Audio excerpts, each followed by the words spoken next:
Hey hunters! Welcome back. The only cult on YouTube dedicated only to HxH audiobooks. Today we got HxH. I'm interested in Nen abilities. Like usual. Check out the author and the original work in the description. And show them some love. Also check the community tab. We actually post stuff there. If you like the audiobooks, a like on the vid would help. Also of course sub if you're not already and officially become an hunter. And maybe tell me what you thought of the fanfic at the end if you remember lol. And yay, that's it. Let's dive in now. Peace. Love y'all. Headphone emoji, blue heart emoji, chapter 1 dash. Pain. So much pain. My head. My heart. Unbearable pain. Haru Takashi slowly regained consciousness, as though emerging from a state of oblivion. He felt as if he were submerged in a weightless pool of water. Despite the warmth and comfort the sensation should bring, his heart was pounding violently, threatening to explode. Numbly, he realized that strange, scorching hot yet bone-chilling energy was attempting to burrow deep into his heart. Stop it. My heart's really going to burst. After what felt like an eternity, Haru Takashi suddenly opened his eyes. The surreal feeling of awakening hit him, followed by suffocating pressure from being bound and buried under a heavy mass. Struggling desperately, he pushed off the oppressive weight covering him, freeing himself from the awkward position he was trapped in. Exhausted, he collapsed onto the ground, sprawled out in relief. The sky was ablaze with a crimson sunset, and tall, wild grass filled his vision. Only then did Haru Takashi realize, how did he end up lying in such a desolate wilderness? He vaguely recalled being stuck at home due to the pandemic, bored out of his mind. He had just fried some rice and was about to find something to watch to pass the time. He was an honest, law-abiding citizen. How did he end up here? Eyes closed one moment, then opened the next. As he exhaled in frustration, a sharp, metallic tang filled his nostrils. His eyes widened. Why does it smell so strongly of blood? Sitting up abruptly, he slipped and fell face first to the ground, limbs weak and trembling. A dead man's face in a black suit appeared before him, lifeless and staring with wide, glassy eyes. Haru Takashi's scalp went numb as an icy chill raced down his spine. Surveying his surroundings, he saw bodies scattered among the overgrown grass. It dawned on him, he had been buried under a pile of corpses. Bullet casings, handguns, and other items were strewn around the area. A gang shootout? But what kind of era is this? Who would still be so brazen? Lowering his gaze, he noticed another body beneath the pile, a woman in a gray coat, eyes half open in death. Though he wasn't a coroner, he could tell she had been dead for some time. Her stiff hand clutched a disheveled, empty swaddle. Haru Takashi's breathing quickened. In disbelief, he glanced at his own hands, then up his arms. His limbs were thin, small, and the skin was as tender as a child's, nothing like the nearly 30-year-old man he was. At best, he looked 3 or 4 years old. He had transmigrated? And he crawled out of that swaddle from beneath the corpse pile. Overwhelmed with confusion, Haru Takashi just wanted to escape the death-filled scene. Crawling and stumbling through the tall grass, he pushed forward with trembling hands and feet. When he parted the grass once more, his eyes caught a silhouette on a distant hill, a ferocious beast outlined against the setting sun. Though its shape was blurry, its glowing beastly eyes locked onto his from afar. It felt like a bucket of icy water had been poured over him. Haru Takashi froze. It's over. Heart sinking, he quietly let the grass fall back into place and collapsed, hoping the beast hadn't noticed him. Turning his head, he found a wolf's tail poking out from the grass, less than half a meter from his face. Holding his breath, Haru Takashi's eyes followed the tail to its source. A massive gray wolf, weighing at least 200 pounds, was feasting on a corpse in a black suit. The sickening sounds of tearing flesh and crunching bones filled the air. Haru Takashi couldn't believe it, How had he not heard this earlier?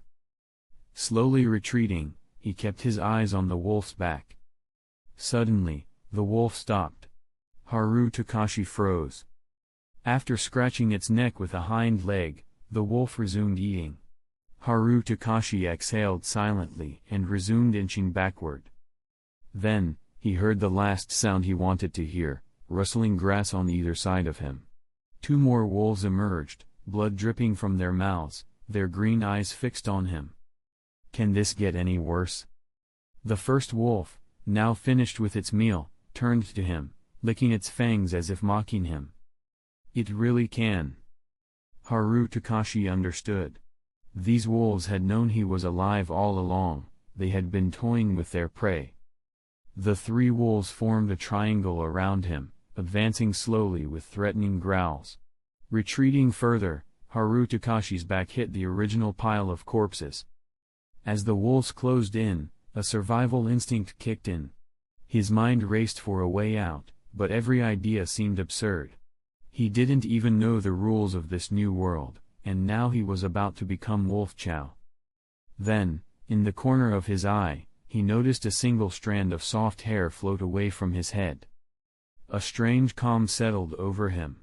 Leaning against the corpse pile, Haru Takashi stared down the wolves. Unseen to the naked eye, a white light surrounded the strand of hair, bending it into the shape of a pentagram before it landed silently on one wolf's ear. A golden glow flashed briefly, leaving a rose gold pentagram mark behind. Haru Takashi stared in shock. What just happened? But so did the wolf, it seemed equally confused, its human-like expression mirroring his own. Did I just possess this wolf's body? There was no time for answers. Seizing the moment, Haru Takashi, now controlling the middle wolf, lunged at the wolf on his right, sinking his fangs into its throat. Blood sprayed. The remaining wolf attacked from behind, clawing at Haru Takashi's possessed body. Every scratch felt agonizingly real, but he pressed on, locking his jaws on his target. His real body, trembling in the corpse pile, watched in terror. If his possessed wolf lost, he'd be the next meal. Forcing himself to focus, Haru Takashi willed another strand of blood to form into a pentagram. But before he could activate it, his energy gave out. He had no choice but to fight to the bitter end. Sinking his wolf's fangs deep into the enemy's throat, he tore it apart, the wolf collapsing in a lifeless heap. Panting heavily, Haru Takashi realized, I'm alive. For now. But a fresh howl echoed through the wilderness, signaling more wolves closing in. This nightmare is far from over. Chapter 2. Hearing the wolves' howls from all directions, Haru Takashi's possessed wolf bristled in alarm. Will this ever end? Is there really no way out? Haru struggled to pull a black suit from one of the corpses, awkwardly rolling onto the back of the wolf he controlled. He draped the oversized suit over himself, tightly hugging the wolf's body and burying his face beneath the fabric. Blocking his own vision, he focused entirely on the perspective of the wolf he was controlling. Wolf Haru bolted forward, its 4 legs sprinting at full speed. It darted through the piles of corpses and leaped nimbly, slicing through the towering grass like a black arrow. Swish! In the dim twilight, the wolf's shadow dashed forward and quickly escaped the dense grass. Its glowing green eyes abruptly narrowed. Thud! Wolf Haru landed on all 4s, growling lowly and slowing its pace. Haru, jostled and dizzy on the wolf's back, looked ahead through the wolf's vision. A pack of wolves flanked him from both sides, emerging from the shadows with eyes glowing like ghostly green flames. Damn it! These wild dogs are flanking me like they've studied military strategy. Wolf Haru growled menacingly, retreating cautiously as the pack closed in, the tense atmosphere suffocating. I need to stall for time. If his main body could recover some strength, perhaps he could use the pentagram ability again. If he could control a few more wolves, there might still be a chance for survival. Haru felt utterly exhausted. This is insane. I wake up as a little kid, naked in a corpse pile, only to be hunted by wolves. Can't I just get a break? I don't want to die as some clueless ghost. The wolf pack seemed to run out of patience. With snarls, they leapt at Haru and the wolf he controlled. Taking a deep breath, Haru commanded Wolf Haru to buck its body, sending him tumbling into the tall grass. Wolf Haru let out a sharp howl and collided head-on with the wolves. In an instant, claws and fangs tore into fur and flesh. Haru, connected to the wolf's mind, felt every agonizing bite and scratch. Overwhelmed, he withdrew his consciousness from the wolf, leaving it to fend for itself. Exhausted and numb, Haru plucked a strand of his soft hair. It might be useless, but I have to try. Suddenly, the sounds of fighting ceased, replaced by uneasy growls. The wolves seemed to have encountered something terrifying. Haru forced himself up and cautiously parted the grass. What he saw left him stunned. The wolf he had been controlling lay bloodied on the ground. Surrounding it, the wolf pack retreated, their eyes fixed on a figure, a massive beast standing atop the hill. In the pale moonlight, the creature looked almost divine. Up close, Haru saw it was a tiger, its imposing frame over a meter tall. Its fur shimmered with a jade-like blue-green hue under the moonlight. On its forehead, a glowing, jade-like mark shaped like the kanji for king shone brilliantly. Whoa! This thing's on a whole different level. The tiger let out a low growl, stepping forward. With each step, the wolves scattered in fear. Once at a safe distance, they fled in all directions. Seriously? It's just a tiger. You outnumber it. Fight back, you cowards. Haru mentally cursed the wolves. If only I could control them to attack that tiger, maybe they'd both wear each other out, and I could escape. But then the tiger turned its gaze toward him. Its glowing jade eyes locked onto Haru. He froze. The tiger slowly approached, its massive, furry head moving closer. The glowing mark on its forehead reflected in Haru's wide eyes. It leaned in and lightly nuzzled his head. Haru blinked, stunned. Is it being friendly? Do I have some hidden kingly aura? Or is it just because of my name? Though confused, Haru decided to roll with it. Hey, at least I'm not dead. His tension eased as he allowed himself to relax.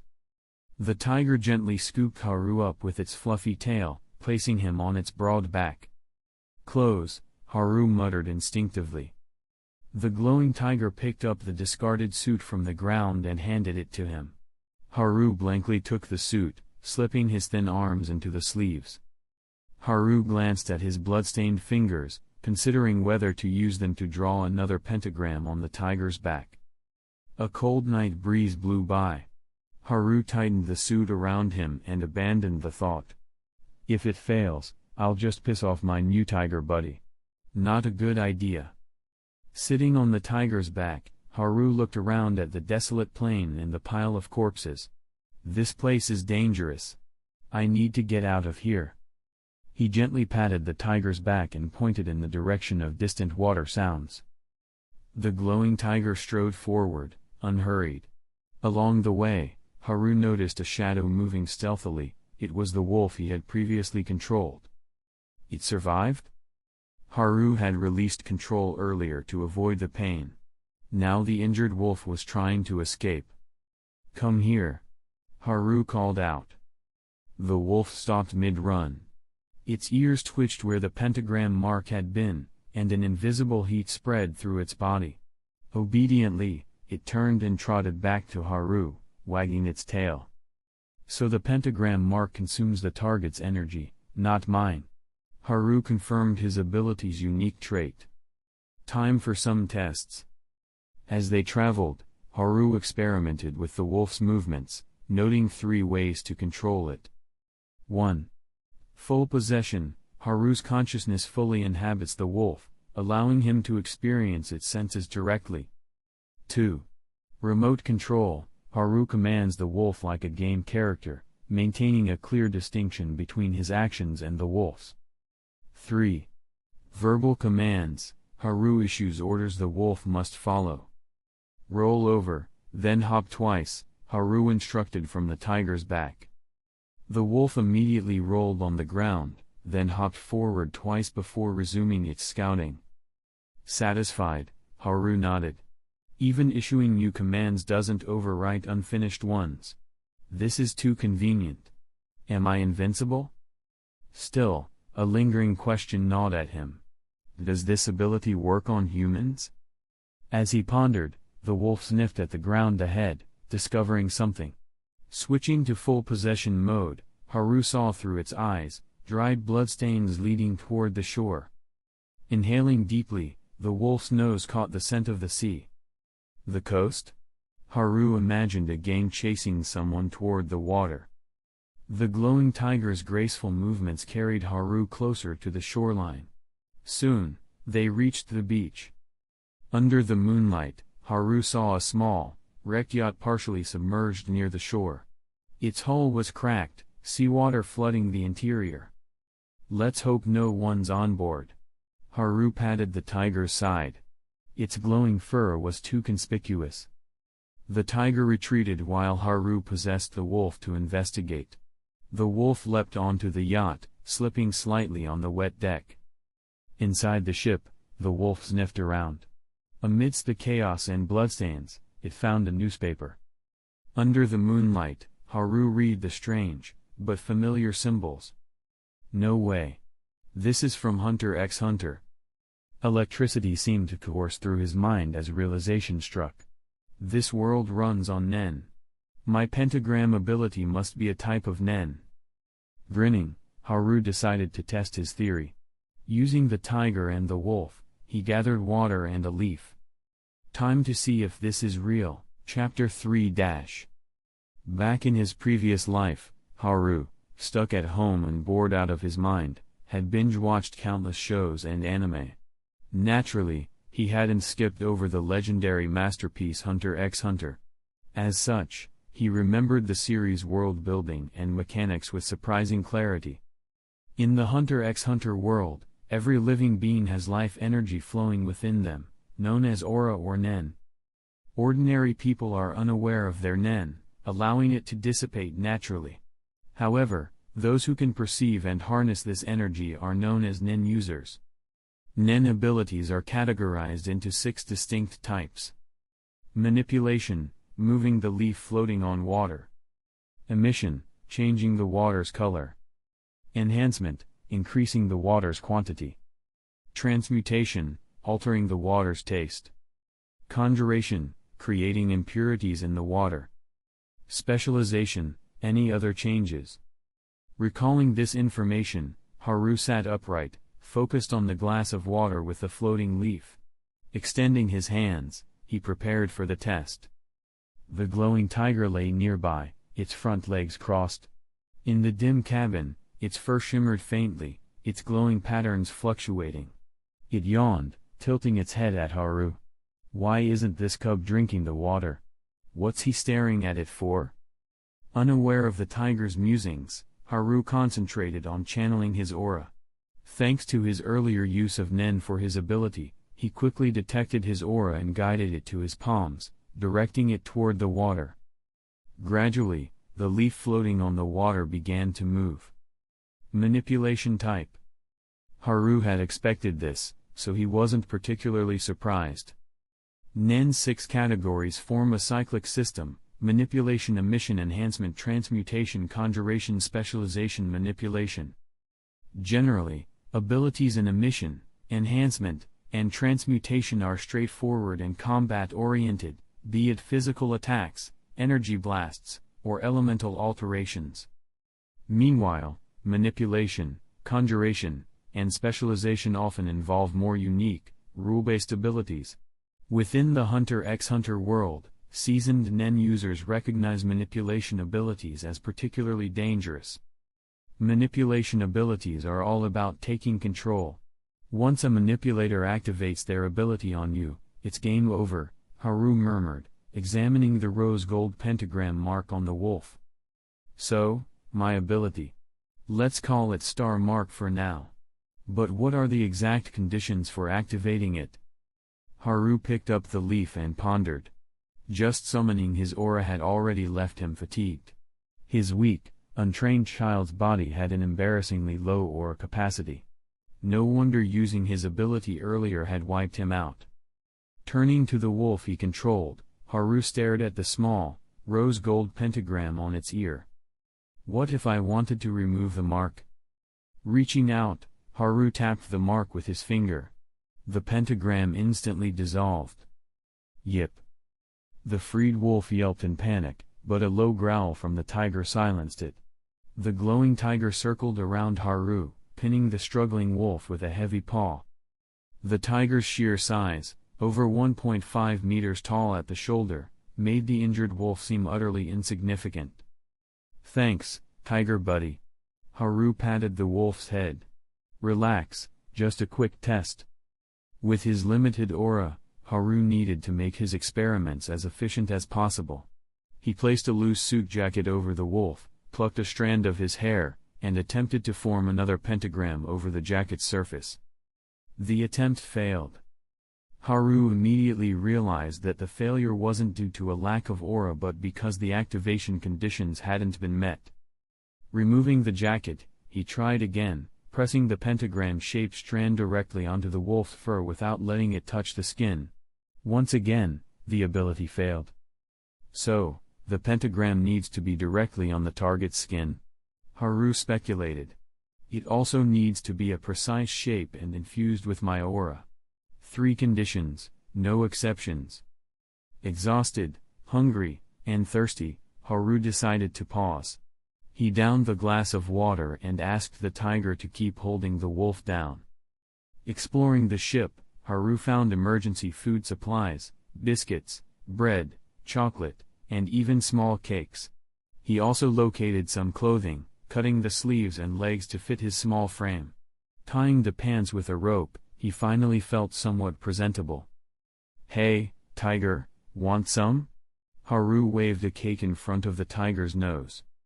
The intelligent beast shook its head, nudging the cake back toward Haru with its paw, as if urging him to eat. As Haru ate, his thoughts returned to his ability. The pentagram ability seems to have unexpected effects, like enhancing the wolf's recovery speed.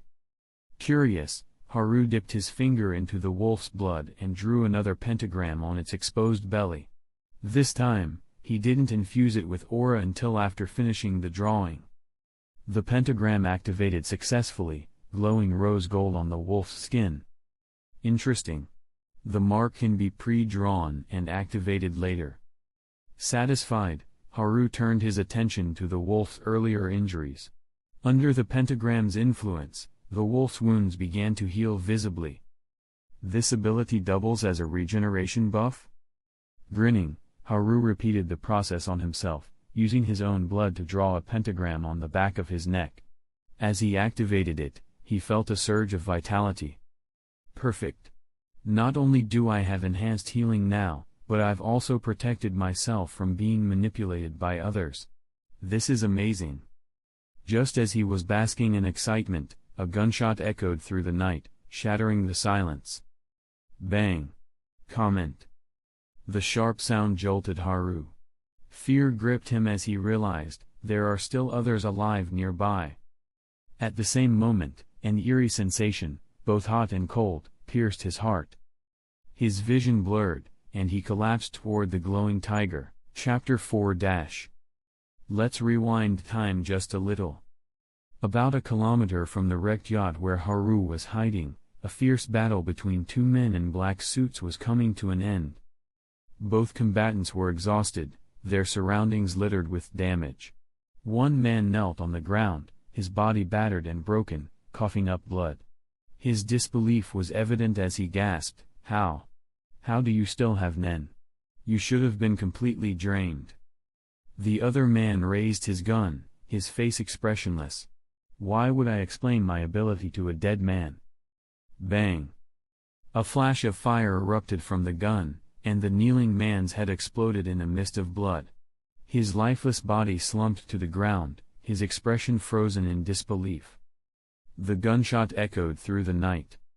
Muser waited a moment, watching for any signs of abnormality, no ominous aura, no vengeful spirit emerging from the corpse. Satisfied, he lowered his weapon and approached the body. I still had Nen left because, he muttered, reaching into his coat to retrieve a small bird-shaped Nen beast that floated by his side. I reabsorbed a Nen beast I released earlier, you idiot. Muser was a manipulation-type Nen user. A skilled one at that. Like any seasoned manipulator, he had the habit of preemptively attaching his abilities to himself for contingencies like this. His ability, Rear Window Bird, allowed him to create bird-shaped Nen beasts for reconnaissance. Once attached to a target, the birds became invisible to everyone except Muser and transmitted what they observed directly to him. One bird was always attached to his own body, ensuring he couldn't be manipulated by another Nen user. This tactic had led his opponent to fatally underestimate him. The energy he reabsorbed from his Nen beast had given him the strength to execute his final, decisive attack. Enhancers. All muscle, no brains, Muser muttered, rummaging through the dead man's pockets. He retrieved a special card, a hunter license. The card bore the emblem of the Hunter Association and granted its holder numerous privileges: unrestricted access to 90% of the world's nations, 75% of restricted areas, free use of 95% of public facilities, and financial credit equivalent to a top-tier corporation. Muser scoffed. What a joke. Any competent Nen user can bypass these restrictions. This license is just the association's way of tagging everyone with power. His gaze lingered on the dead man. You were just a hired bodyguard, not even a soldier, yet you gave your life for her. He sighed, closing the man's eyes. You have my respect. But I have a mission to complete. Muser turned and sprinted back toward the site of the initial skirmish, his steps fueled by both training and urgency. When Muser arrived, he immediately noticed something was off. A massive patch of overgrown grass had appeared where there had been none before. Cautiously, he circled the area, his every sense on high alert. I'm the last one left. Can't afford to be careless. After a tense search, he found no immediate threats, only the bodies of 2 wolves and several human corpses. Among them was the woman he'd been hunting. She was dead. Good. But the swaddle she had clung to so tightly was empty.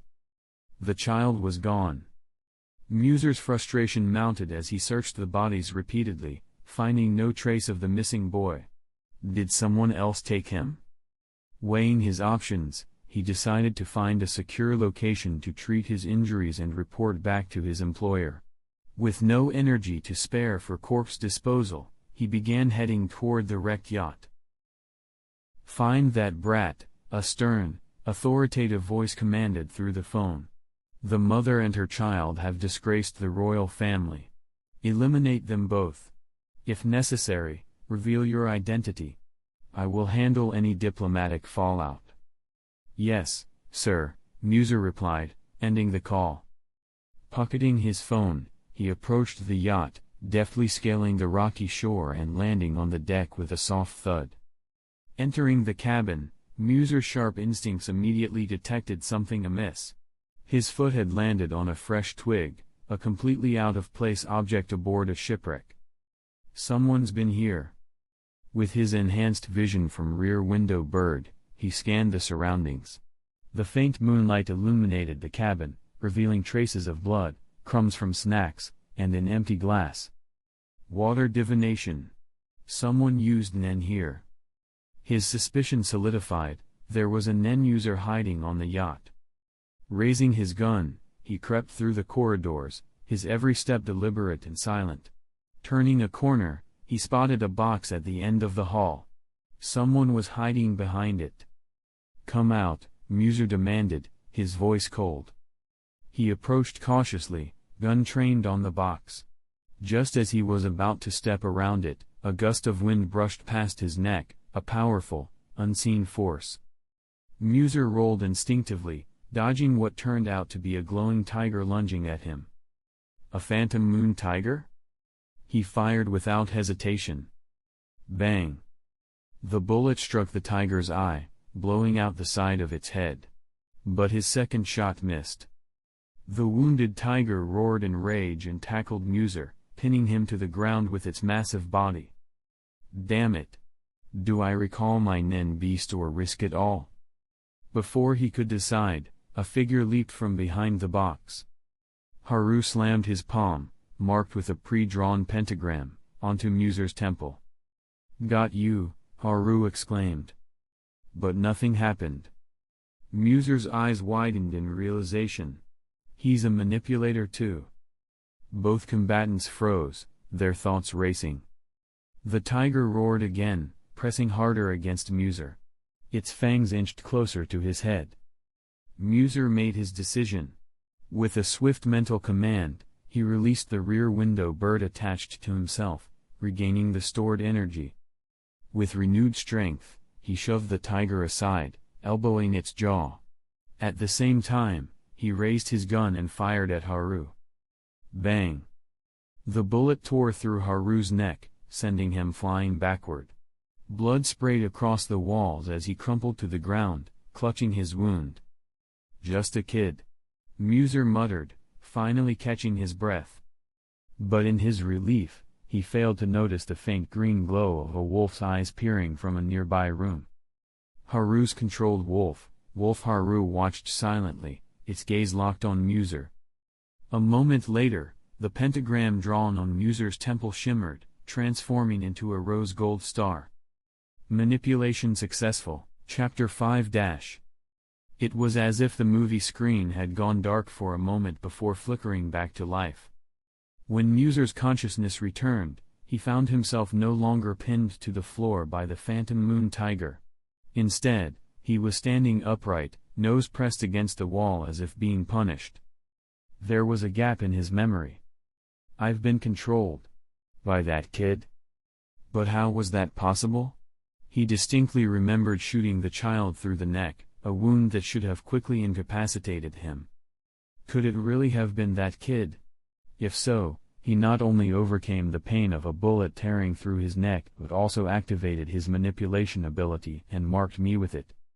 At 5 years old, Muser couldn't move a muscle of his own will. All he could do was stare at the wall and think. If he was going to die, he needed to learn as much as he could about the boy's nen ability first. There was one potential chance for him. The moment that kid marked me, I fulfilled the conditions for my own nen ability. If Muser could regain even the smallest bit of control, he could attach his rear window bird to the boy. I just need him to slip up, even for a moment. Muser calmed himself, slowing his thoughts. He heard the boy's raspy voice from nearby. Come here. The words meant nothing to Muser, but his body reacted instantly. Turning in place, he walked toward the voice, toward the boy standing near the tiger, which loomed protectively by his side. The tiger growled, its tone low and threatening, as though warning Muser to behave. Blood still crusted over its injured eye, but the gunshot wound to its skull had healed completely. When Muser reached the boy, his body moved again, dropping to its knees with a heavy thud. What an incredible manipulation ability, Muser thought bitterly. His eyes darted to the boy's neck, where he had shot him earlier. The wound was gone. It wasn't just healing, there wasn't even a scar, as if the injury had never existed. The same as the tiger's. Smack. Muser's thoughts were interrupted as the boy slapped him across the face. It stung but didn't faze him much. Muser couldn't help but scoff internally. Is that all a 5-year-old can manage? The boy's hand glowed faintly as he focused nen into his palm. Smack. The second slap sent Muser's head spinning. His cheek swelled instantly, blood trickling from his gums and the corner of his mouth. Unbelievable, the boy muttered in a language Muser didn't understand. First, I get chased by wolves, then scared half to death by a tiger, and now some random guy tries to kill me. What did I do to deserve this? The boy kicked Muser a few times for good measure, then yanked off his black suit jacket and began rifling through his belongings. Muser remained silent as the boy rummaged through his pockets, retrieving a gun, wallet, and phone. The gun was empty. The boy tossed it aside without a second thought. Opening the wallet, he found cash, coins, and various IDs, each with a different name but the same photograph. "Wow," the boy quipped, "I didn't expect you to have so many aliases, Mr. Thickbrows." Still unable to understand the boy's words, Muser knelt quietly, his mind racing. Finally, the boy pulled out a card from Muser's inner pocket. Even before looking at it, the boy's instincts told him it was valuable. Holding it up to the moonlight, his eyes widened. "A hunter license?" he exclaimed, flicking the card with his finger. "Jackpot. Well, don't mind if I do. Thanks for your donation. Feeling generous? Great, I'll take a few more whacks at you." Smack. Smack. Smack. The boy's barrage of slaps continued until his own hand started to ache. After venting his frustration, the boy plopped onto the floor, thoroughly exhausted. "Tiger, your turn," he called out, waving dismissively. The glowing tiger stepped forward, its hulking frame looming over Muser. Its bloodied eye and elegant stripes created an eerie blend of beauty and terror. Muser swallowed hard. He didn't fear death, but dying without completing his mission. That was meaningless. The tiger opened its jaws, its fangs descending toward Muser's head. "Wait," the boy said suddenly. Both Muser and the tiger froze. "This license doesn't belong to you, does it?" the boy asked in a language Muser could finally understand. Sweat beaded on Muser's forehead. He glanced at the tiger's gaping maw before cautiously replying, "How do you know that?" The boy picked up the discarded phone and hurled it at Muser's face. "I asked questions," he snapped. Muser clenched his teeth. How is he speaking my language now? Unbeknownst to him, the moment his mind fell under the boy's control, his knowledge of language had also been absorbed. Meanwhile, Haru's thoughts returned to a pattern he'd noticed. Every time someone died nearby, a strange, hot and cold energy surged into his heart, causing sharp pain. This energy seemed to amplify his powers, making him stronger with each life lost. The boy's lips curled into a wry smile. So this guy killed someone before coming here. Shaking off the thought, Haru focused on the phone. He disassembled it, removing the battery, SIM card, and memory chip, tossing each piece into the sea. "No need to risk being tracked," he muttered. Muser seized the moment to speak. "You're the woman's son, aren't you? Where is she?" The boy froze for a moment, then feigned ignorance. "What woman? What son?" Muser studied the boy's ill-fitting clothes and improvised rope belt. This kid didn't grow naturally. "I think," Muser said slowly, "that woman's dying thoughts created a parasitic Nen beast, accelerating your growth after her death." Haru raised an eyebrow, but his expression gave nothing away. "Parasitic Nen beast?" he thought. "Interesting. But I'll let him believe what he wants." Chapter 6 Haru remained noncommittal about Muser's claim. "I don't have enough information to judge if it's true or false." He knew almost nothing about the woman who seemed to have been this body's mother. Was she a Nen user in life? And Muser, what was his exact identity? Haru could only guess. The most pressing limitation was his ability, Star Mark. While it let him control someone's body, it didn't grant him access to their thoughts. He could force them to speak or act in certain ways but couldn't extract information they hadn't willingly voiced. "I can't interrogate a trained killer like this," Haru admitted to himself. "If I'm not careful, I'll expose more about myself than I learn from him." He glanced at the stack of cash, the hunter license, and other loot he'd taken. It was already more than enough. "Let's end it here." Haru smirked. Impressive imagination. That baby wouldn't stop crying, so I tied a rock to him and threw him in the sea. Tomorrow, when your comrades come, you can all dive in together to fetch him. Muser responded with a dry sneer. My comrades are already dead, aren't they? His body, however, moved without his consent, standing upright and trailing Haru like a puppet. Haru didn't press further. Whether Muser had allies or not, Haru would assume the worst. Always better to prepare for the possibility of backup. With his hands casually in his pockets, Haru led Muser to a windowless room in the ship's cabin.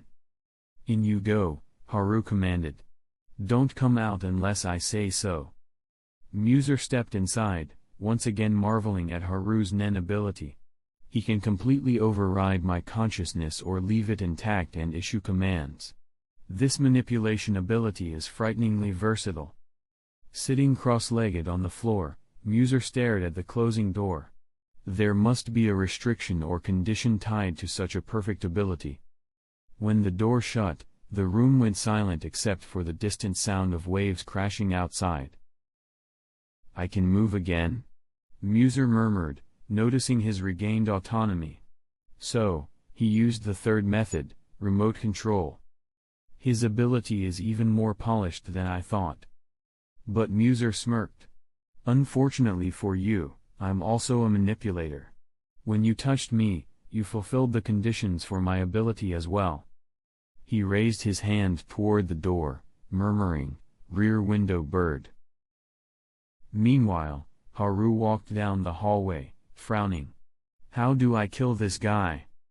The passive healing granted by his star mark was proving to be an obstacle. It's too effective. If a bullet wound to the neck didn't kill me, there's no reason it wouldn't save him too. Haru's thoughts were interrupted when the glowing tiger approached. That guy called it a phantom moon tiger, right? What a lame name. He extended a hand, gently peeling away the blood-encrusted scab from the tiger's injured eye. The tiger blinked its now healed eye and affectionately nudged Haru's hand. Phantom moon tiger must be your species name, Haru mused, scratching its head. It's awful. Let's call you Toru. How about that? Toru purred contentedly, nuzzling closer. All right, that's enough, Haru chided. Where's all that majestic energy from before? Toru blinked innocently. Haru reached for Toru's belly. Beneath its fur was a small rose gold pentagram, the star mark. The mark disappears if I touch it, Haru recalled. Toru backed away, avoiding his hand. Do you like being controlled that much? Haru teased, chasing after it playfully. But there were more important things to do. Haru returned to the ship's main hall, where his controlled Wolf Haru, awaited in the shadows. Stay here, he commanded the wolf, pointing toward the hallway. If that guy tries to leave, kill him. The wolf growled in acknowledgement, trotting to the doorway and settling down to keep watch. Haru rubbed the back of his neck, feeling the star mark he placed on himself. I wonder what this healing's limits are. Could I survive decapitation? A destroyed heart? He made a mental note to experiment further, perhaps with Muser. If I kill a murderer, no one's going to complain, right? As Haru pondered, his foot struck something on the floor. Looking down, he found a twig. He picked it up and sat by the entrance to the cabin, leaning against the warm bulk of Toru. The tiger yawned, curling around Haru protectively. The twig in his hand had grown from the leaf he used for his water divination test earlier. One leaf turned into a whole branch. What's next? A tree growing right here on the ship. Haru sighed, his thoughts drifting back to the moment he'd woken up after fainting earlier. I grew taller? Haru had noticed that his clothes, already ill-fitting, seemed even smaller. His sleeves were shorter, and his pants cuffs no longer covered his ankles. Comparing himself to Toru and the wolf, he realized he had grown significantly. Every time a life ended nearby, be it animal or human, a strange energy entered his heart. When the energy accumulated to a certain point, he'd faint, only to awaken having physically aged. Was it a blessing or a curse? Chapter 7. Under the moonlit night, the sea shimmered with light. Wolf Haru crouched near the window of the small yacht, its glowing green eyes vigilantly scanning the shore. Suddenly, its ears twitched forward, detecting faint footsteps in the otherwise silent night. Through its enhanced night vision, it spotted a shadowy figure trudging along the shore. Back in the cabin, Haru, preoccupied with his growing list of uncertainties, his heart condition and the strange phenomena surrounding it, snapped to attention. No time to dwell on the future. Right now, survival is what matters. Wolf Haru bolted back to Haru's side. Together, they pushed a large crate into position as cover. Haru then directed the wolf into the room opposite the hallway, leaving the door slightly ajar so its sharp eyes could observe through the crack. Haru turned to the striped tiger. "Toru, buddy, no offense, but I need you ready." Out of options, Haru plucked a strand of his own hair and used it to form the familiar pentagram symbol on Toru's underside. The tiger, docile and compliant, watched him with trusting eyes, eliciting a pang of guilt. "Thanks, pal," Haru muttered, patting its flank. He crouched behind the crate, his breath slow and steady as he readied himself. Through 3 sets of ears, his own, the wolf's, and the tiger's, he monitored the faint sounds coming from the ship's entrance. Soon, the faint sound of footsteps grew closer. Thud. Thud. The intruder's pace slowed. Then it stopped altogether. After a pause, the footsteps resumed, this time more cautious. "They must have noticed the mess I left." Haru cursed himself. "Who's there? Come out." The voice echoed down the corridor as the intruder took another step. Haru steadied his breathing, keeping his eyes shut to focus entirely on the sounds around him. In the darkened hallway, a single wolf's eye glimmered faintly through the door's crack, while Toru crouched low, muscles taut, ready to pounce. Much later, Haru lay sprawled against Toru's flank, mentally replaying the encounter. He had won, but just barely. If the intruder had possessed even a little more Nen, Haru might have lost. Against a trained Nen user, both Toru and the wolf were little more than distractions. A Nen user's durability was such that even close-range gunfire would struggle to penetrate their defenses, let alone the claws and fangs of mere animals. My star mark is potent, Haru reflected. But it relies on landing a hit first. He clenched his fists, frustration bubbling beneath the surface. I need to focus on the basics. The 4 major principles, Ten, Zetsu, Ren, Hatsu. I barely grasp Hatsu, and that's only because I've been winging it. My Nen reserves are pitiful. Just 2 uses of star mark nearly drained me dry. This can't go on. His thoughts wandered back to his heart. And what about the death energy? Is it a blessing? Or a curse? Toru rumbled beneath him, its steady breathing reverberating like distant thunder. Haru lay curled against its warmth, the rhythmic vibrations lulling him into an uneasy sleep. In the windowless room, Muser sat in silence, his mind racing. Impossible, he thought. That kid. Did he manipulate himself the same way I do? The realization struck like a lightning bolt. The boy's caution, his precision, it wasn't just skillful.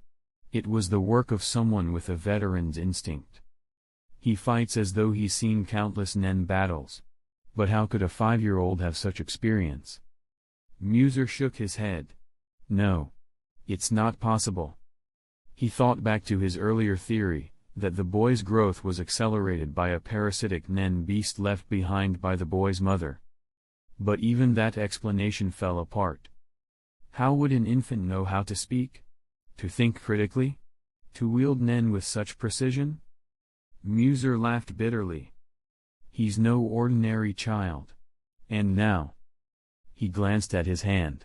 Every time he reached for the door handle, his muscles locked. The boy's final command was still in effect. Muser's forehead glistened with sweat.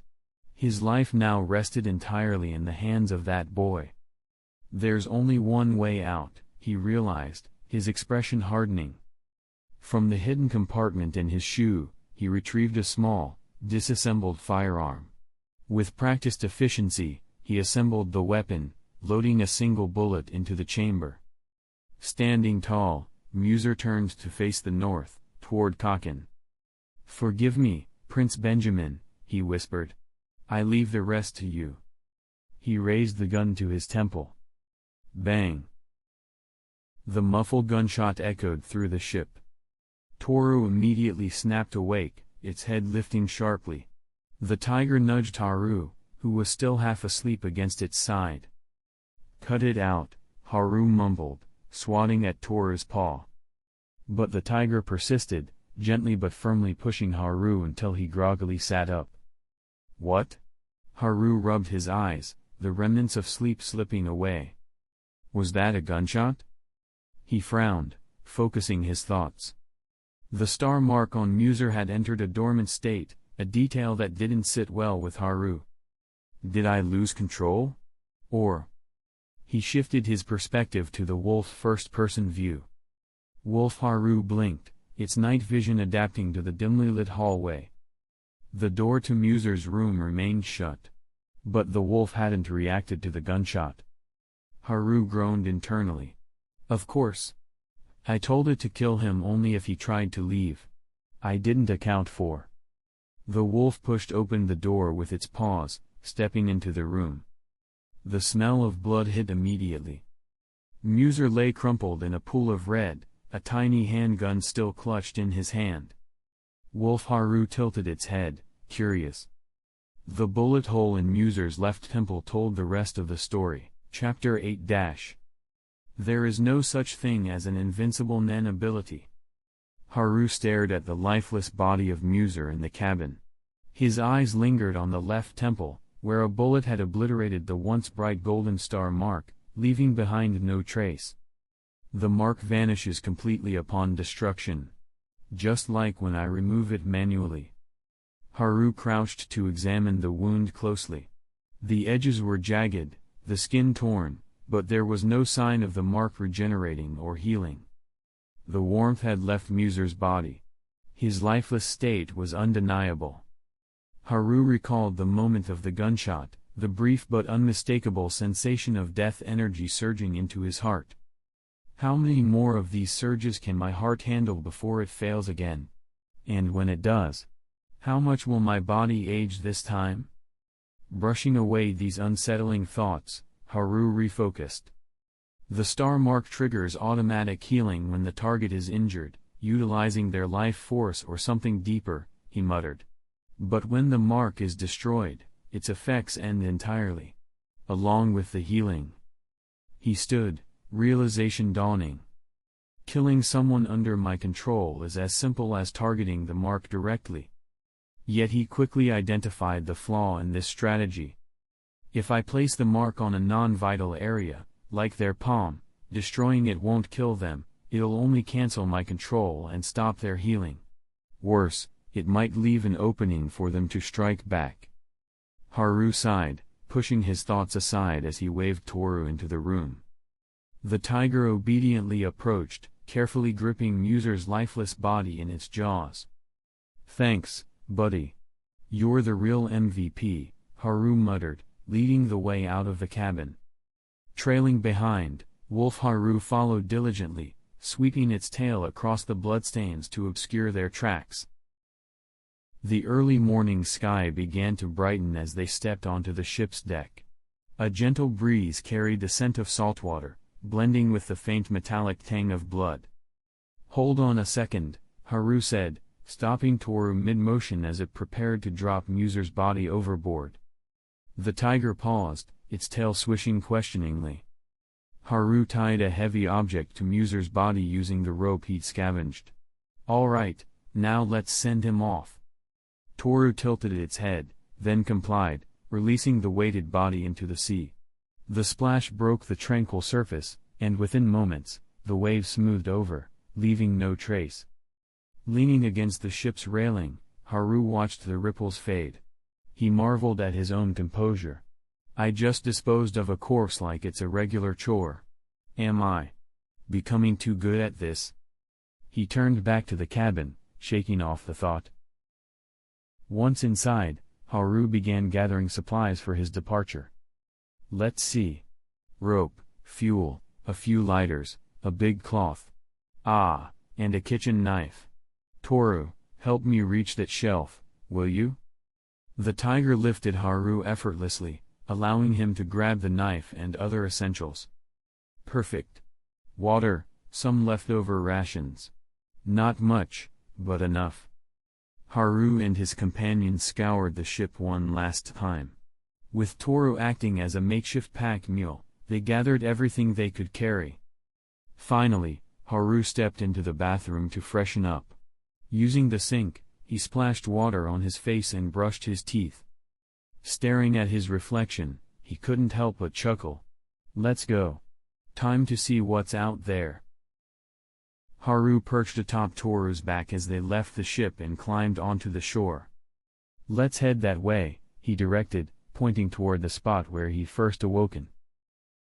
Following a trail of blood and lingering scents, they soon stumbled upon another body, the man Muser had killed.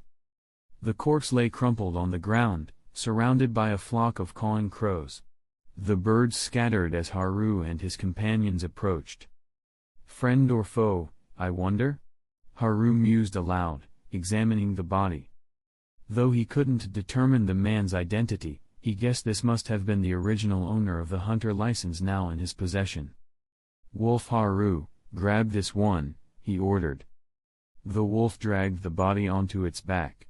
Haru adjusted the makeshift harness, securing the load.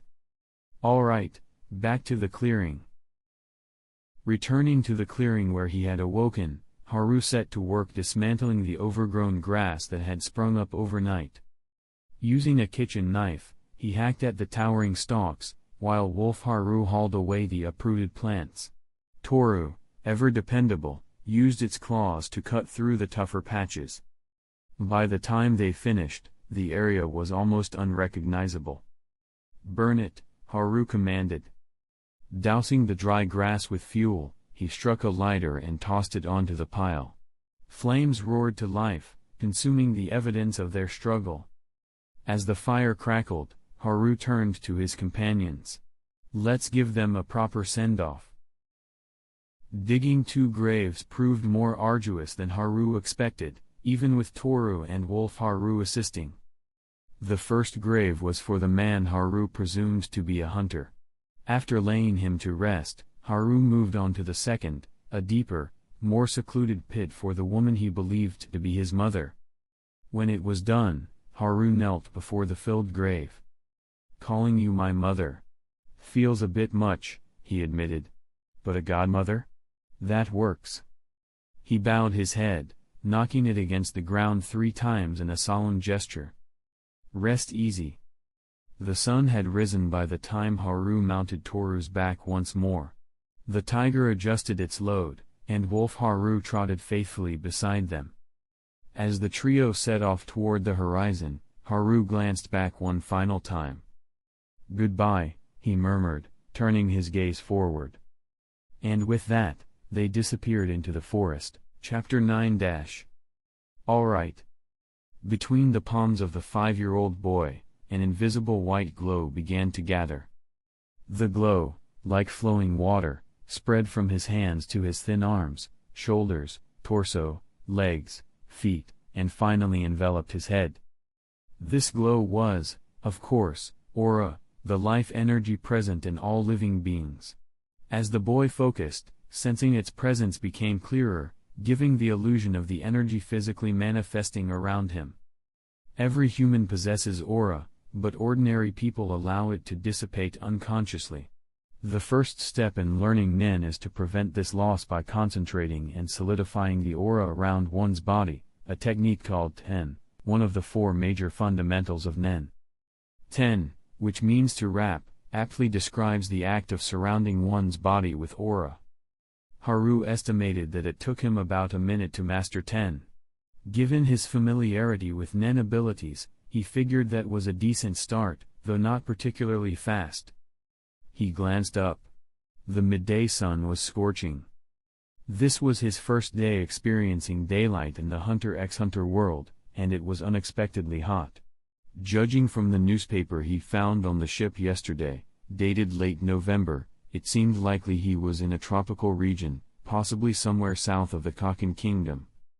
Wiping the sweat from his brow, Haru stood in a small clearing within a forest.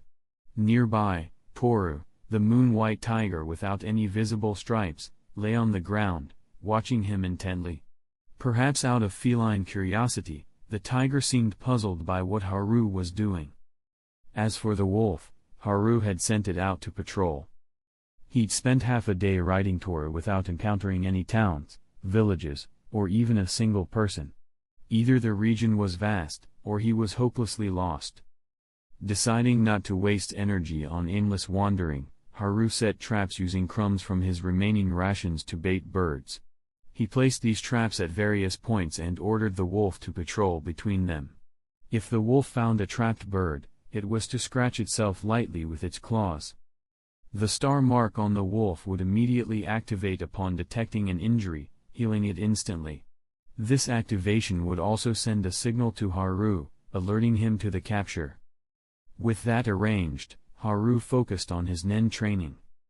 After mastering 10 in about a minute, he moved on to the next technique, Zetsu. Zetsu involves closing all the pores of one's body, sealing off the flow of aura entirely. By doing so, a nen user can erase their presence and aura signature, making them undetectable. However, this also leaves the user completely defenseless, making Zetsu a double-edged sword. The ability to rapidly switch between Zetsu and 10 is a critical measure of proficiency. Some advanced nen users are said to be able to maintain 10 even while sleeping, transitioning into Zetsu and back in mere fractions of a second. Nen fundamentals include 4 techniques: Ten, Zetsu, Ren, and Hatsu. Hatsu refers to a user's unique nen ability, like Haru's manipulation type ability, Song of the Earth. While Haru felt reasonably proficient in using his ability, he recognized that his basic nen capacity was underdeveloped. To remedy this, he focused on strengthening his aura reserves through consistent practice. As for Ren, which involves maximizing the output of aura, it's akin to the dramatic powering up sequences seen in Dragon Ball. At its core, all 4 fundamentals revolve around the effective manipulation of aura. Haru repeatedly practiced switching between 10 and Zetsu, varying the durations each time. Knowing his current aura reserves were limited, he decided to save Ren training for the end of each session to conserve energy for other techniques. Being a transmigrator offered the unique advantage of foreknowledge. Haru was well versed in this world's systems and principles, including advanced techniques and strategic insights that even seasoned hunters might not know. This knowledge allowed him to train efficiently, avoiding major pitfalls. For example, nen abilities are divided into 6 categories: enhancement, emission, manipulation, conjuration, transmutation, and specialization, forming a hexagonal relationship. Each individual has a natural affinity for one of these categories, which determines their training efficiency. Typically, a nen user achieves 100% proficiency in their primary category. However, training in adjacent categories yields diminishing returns, while opposite categories result in the least efficiency. Take Haru as an example. As a manipulation-type user, his training efficiency across the 6 categories would be: manipulation, 100%; emission, 80%; enhancement, 60%; transmutation, 40%; conjuration, 60%; specialization, 0%. This means that if Haru tried to learn a transmutation-based ability, he would need twice the effort compared to a transmutation user to achieve the same results. Even then, his ability's effectiveness would max out at 40% of theirs, a futile endeavor. To address this limitation, the Shingen-Ryu school of Nen, led by Netaro, advocates the mountain approach to training. This strategy focuses on mastering one's primary category while incorporating techniques from the adjacent ones. Although this approach requires more effort, It diversifies a user's abilities, improving their adaptability in combat. Manipulation users like Haru often face a unique disadvantage. Since manipulation borders the specialization category, an unpredictable and inaccessible category, users in this position effectively lose one potential area of growth. Despite these constraints, Haru recognized that understanding his natural affinity was the key to optimizing his training path. For him, the road ahead was clear: master manipulation, strengthen his aura reserves, and strategically develop complementary skills. And so, he continued his training under the blazing sun, determined to grow stronger. Chapter 10 Barring any surprises, Haru planned to focus his training on manipulation, with a mission as a secondary priority. As for specialization, unless some extraordinary event occurred, it seemed beyond his reach. The energy and effort saved from not pursuing specialization could instead be allocated toward training and enhancement. Though his efficiency in training enhancement was only 60%, and it required far more effort compared to a natural enhancement user, it was still better than leaving the potential untapped. Thus, Haru continued his solo training.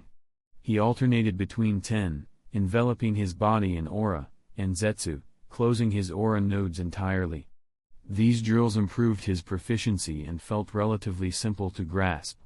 Along the way, he also practiced gyo. While gyo isn't one of the 4 core techniques, Haru considered it another way to manipulate aura, bridging ten and zetsu. It involves concentrating aura into a specific body part, such as the eyes, to enhance perception. Haru quickly found gyo easier than expected. Within a minute, he could activate it at will, enhancing his vision. Looking down, he saw a faint layer of white aura enveloping his body. Gazing into the forest, his eyesight sharpened, allowing him to distinguish the texture of Toru's fur even from a distance. After about half an hour, Haru decided to move on to Ren, also referred to as Ken when sustained. Taking a deep breath, he opened all his aura nodes and released his energy at maximum output.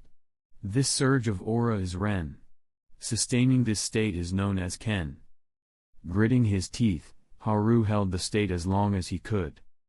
The terminology might seem overwhelming, but the concepts were straightforward. It all boiled down to variations of aura manipulation. Ordinary people are fragile. Even trained fighters pale in comparison to Nen users, who can exponentially enhance their physical offense and defense with basic aura control. This capability bridges the gap between mortals and superhumans. Ten allows for consistent, moderate aura protection, akin to jogging, manageable over extended periods, even 24/7 with practice. Ken, on the other hand, maximizes defensive strength but is akin to an all-out sprint, powerful but unsustainable for long.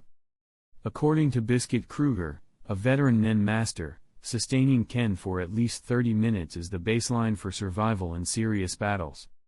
Without this endurance, Haru's Song of the Earth, his manipulation ability, would be easily countered. If an opponent used Ken to block his star mark and retaliated with a devastating strike, his ability's potential would be wasted. Foundational strength, therefore, was paramount. Nen's aura capacity could also be quantified. A Nen specialist in the Hunter Association estimated that sustaining Ken consumes approximately 1 aura unit per second. By measuring how long one can sustain Ken, a Nen user can gauge their total aura reserves and work to increase them over time. For example, in the manga, after training on Greed Island, Gon and Killua's total aura capacity ranged from 3,000 to 3,300 units, as Killua could sustain Ken for 55 minutes. Post-training, Gon's capacity increased to 21,500 units, allowing him to sustain Ken for nearly 6 hours before exhaustion. Biscuit's benchmark of 30 minutes translates to around 1,800 units of aura, a minimum threshold for survival. Falling below this level leaves one vulnerable to attrition from stronger opponents. Damn! Haru muttered as he practiced Ken. Counting silently, he he reached 60 seconds before his aura began flickering like a dying light bulb. At 70 seconds, sweat poured down his face, and the aura radius shrank. By 80 seconds, his entire body ached, and the aura clung tightly to his skin as if resisting collapse. 97. 98. 99. With a final gasp, his aura sputtered out entirely, like a flame consuming its last drop of fuel. 100. Haru collapsed onto the ground, drenched in sweat and utterly spent. So my total aura capacity is only 100 units, he murmured, staring at the sky through the forest canopy. Reflecting on some rough calculations, Haru recalled that when Gon reached 21,500 units, he could output 1,800 units in Ken, approximately 1/12 of his total capacity. This ratio seemed to be a universal limit dictated by human physiology, much like how no one can sprint at full speed until complete exhaustion. By this logic, Haru's Ken output likely hovered around 8 to 9 units. Given that he was a manipulation user, whose Ken strength was capped at 60% efficiency in the enhancement domain, his effective defense was probably only 4.8 to 5.4 units. The realization was sobering. I'm so weak. Lying on the ground, Haru groaned in self-deprecation as Toru's face suddenly appeared in his field of vision. What? You think I'm dead? Haru chuckled, patting the tiger's head. I'm just taking a break. After 10 minutes of playful wrestling with Toru, Haru finally got back on his feet. With Star Mark helping my recovery, I only need 10 minutes to bounce back.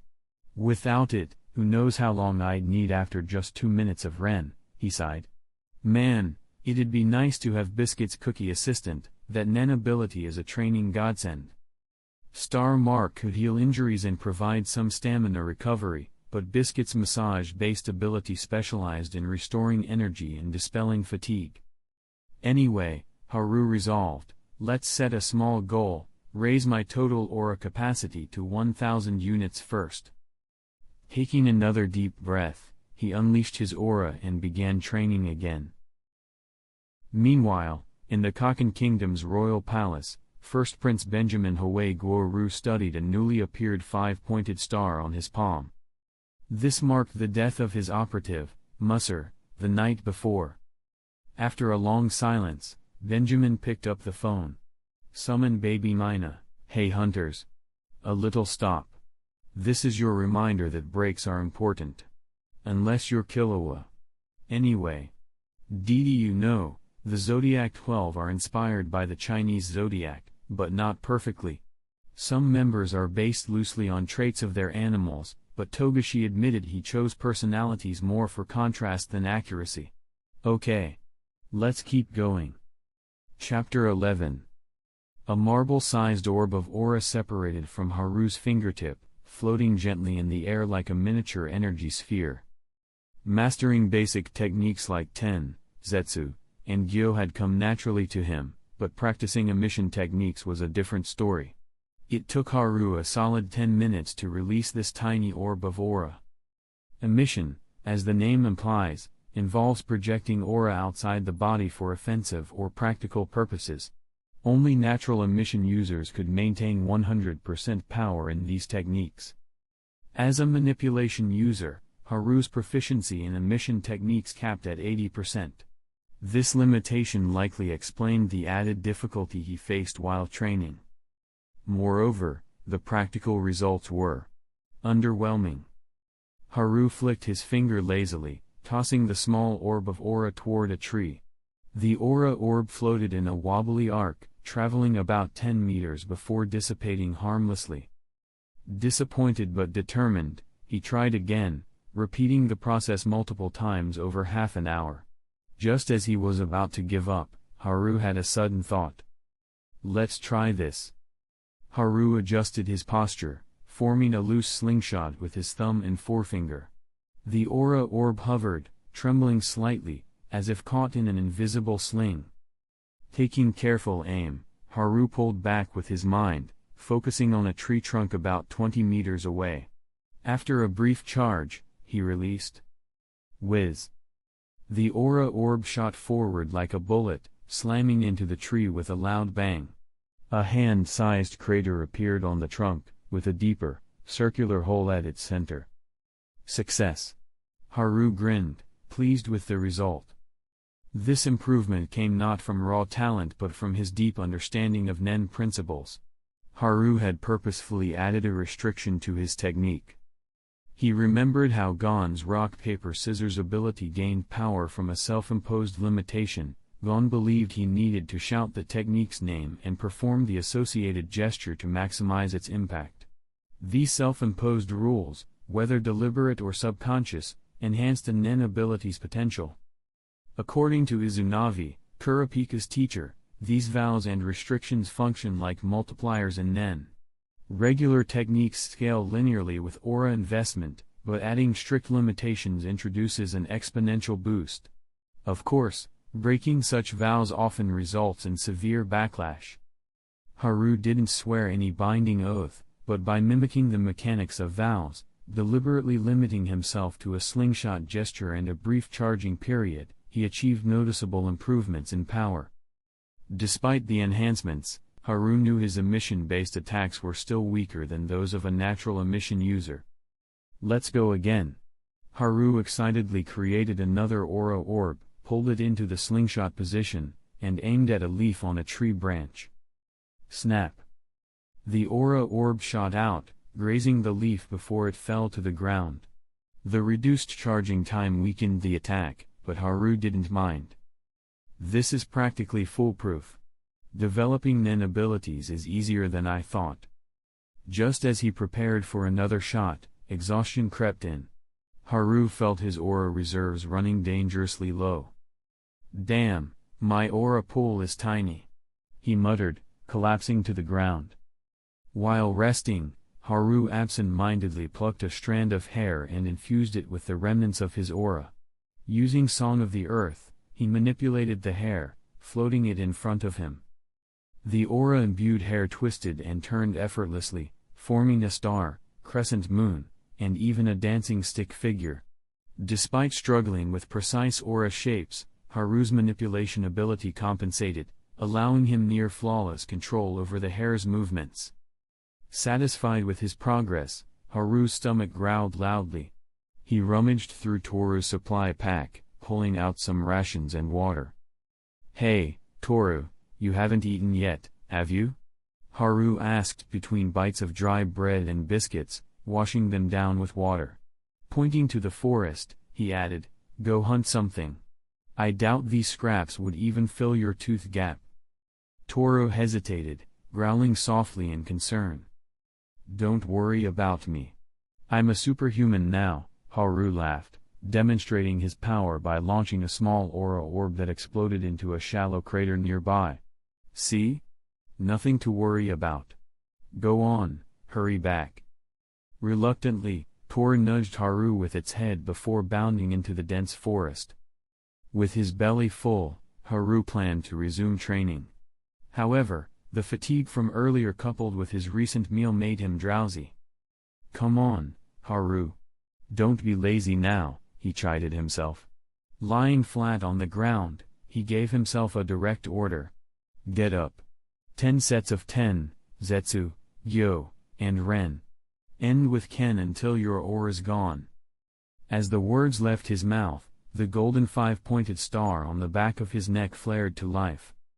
It was like dropping a seed into a puddle, no, into a shallow ditch of aura. Haru jerked upright like a puppet on strings. Manipulating himself with Song of the Earth gave Haru an oddly surreal experience. He could feel everything but also observed his movements from a detached perspective. "It's weird," Haru mused before shrugging it off and diving back into the monotonous drills. By the time Toru returned at dusk with a limp rabbit in its jaws, Haru had lost count of his practice sets. Even with the star's recovery effect, his aura output during Ken had dwindled after a full day of exertion. The clearing bore the scars of his efforts: broken branches, scattered leaves, and tree trunks riddled with craters and dents. Later, as the campfire crackled and the rabbit's remains were reduced to bones, Haru leaned against Toru's side, patting his full stomach. It was an idyllic scene, except for one nagging thought. Where's that stupid wolf? Haru frowned, glancing toward the darkened forest. It's been gone all day. Don't tell me it couldn't catch a single bird. Remembering his earlier commands, Haru realized he hadn't ordered the wolf to eat. Was it possible the wolf had starved itself while tirelessly patrolling the traps? Probably not. As Haru pondered, a strange sensation crept up his spine. It felt like someone, or something, was watching him. He snapped upright, instinctively gathering aura into his eyes for Gyo.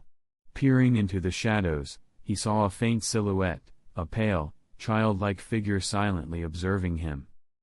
Just as Haru focused, the figure vanished. Was that a ghostly little kid? Haru muttered, absent-mindedly stroking Toru's fur. Hey, Toru, you wouldn't happen to have a local haunting problem, would you? Chapter 12. The crescent tiger, of course, couldn't speak, but it let out a low rumble as if responding. Haru focused on locating the wolf he had sent out to patrol earlier. The wolf was still under the influence of his star mark, operating on the active control mode. Haru could faintly sense the wolf's position. With a thought, he switched to the first-person perspective, immersing himself in the wolf's consciousness. The wolf Haru activated, its emerald-green eyes gleaming in the forest's darkness as it sniffed the air and slinked into the shadows, searching for the pale figure that had seemed to watch him earlier. Back at the campsite, the night had fully descended.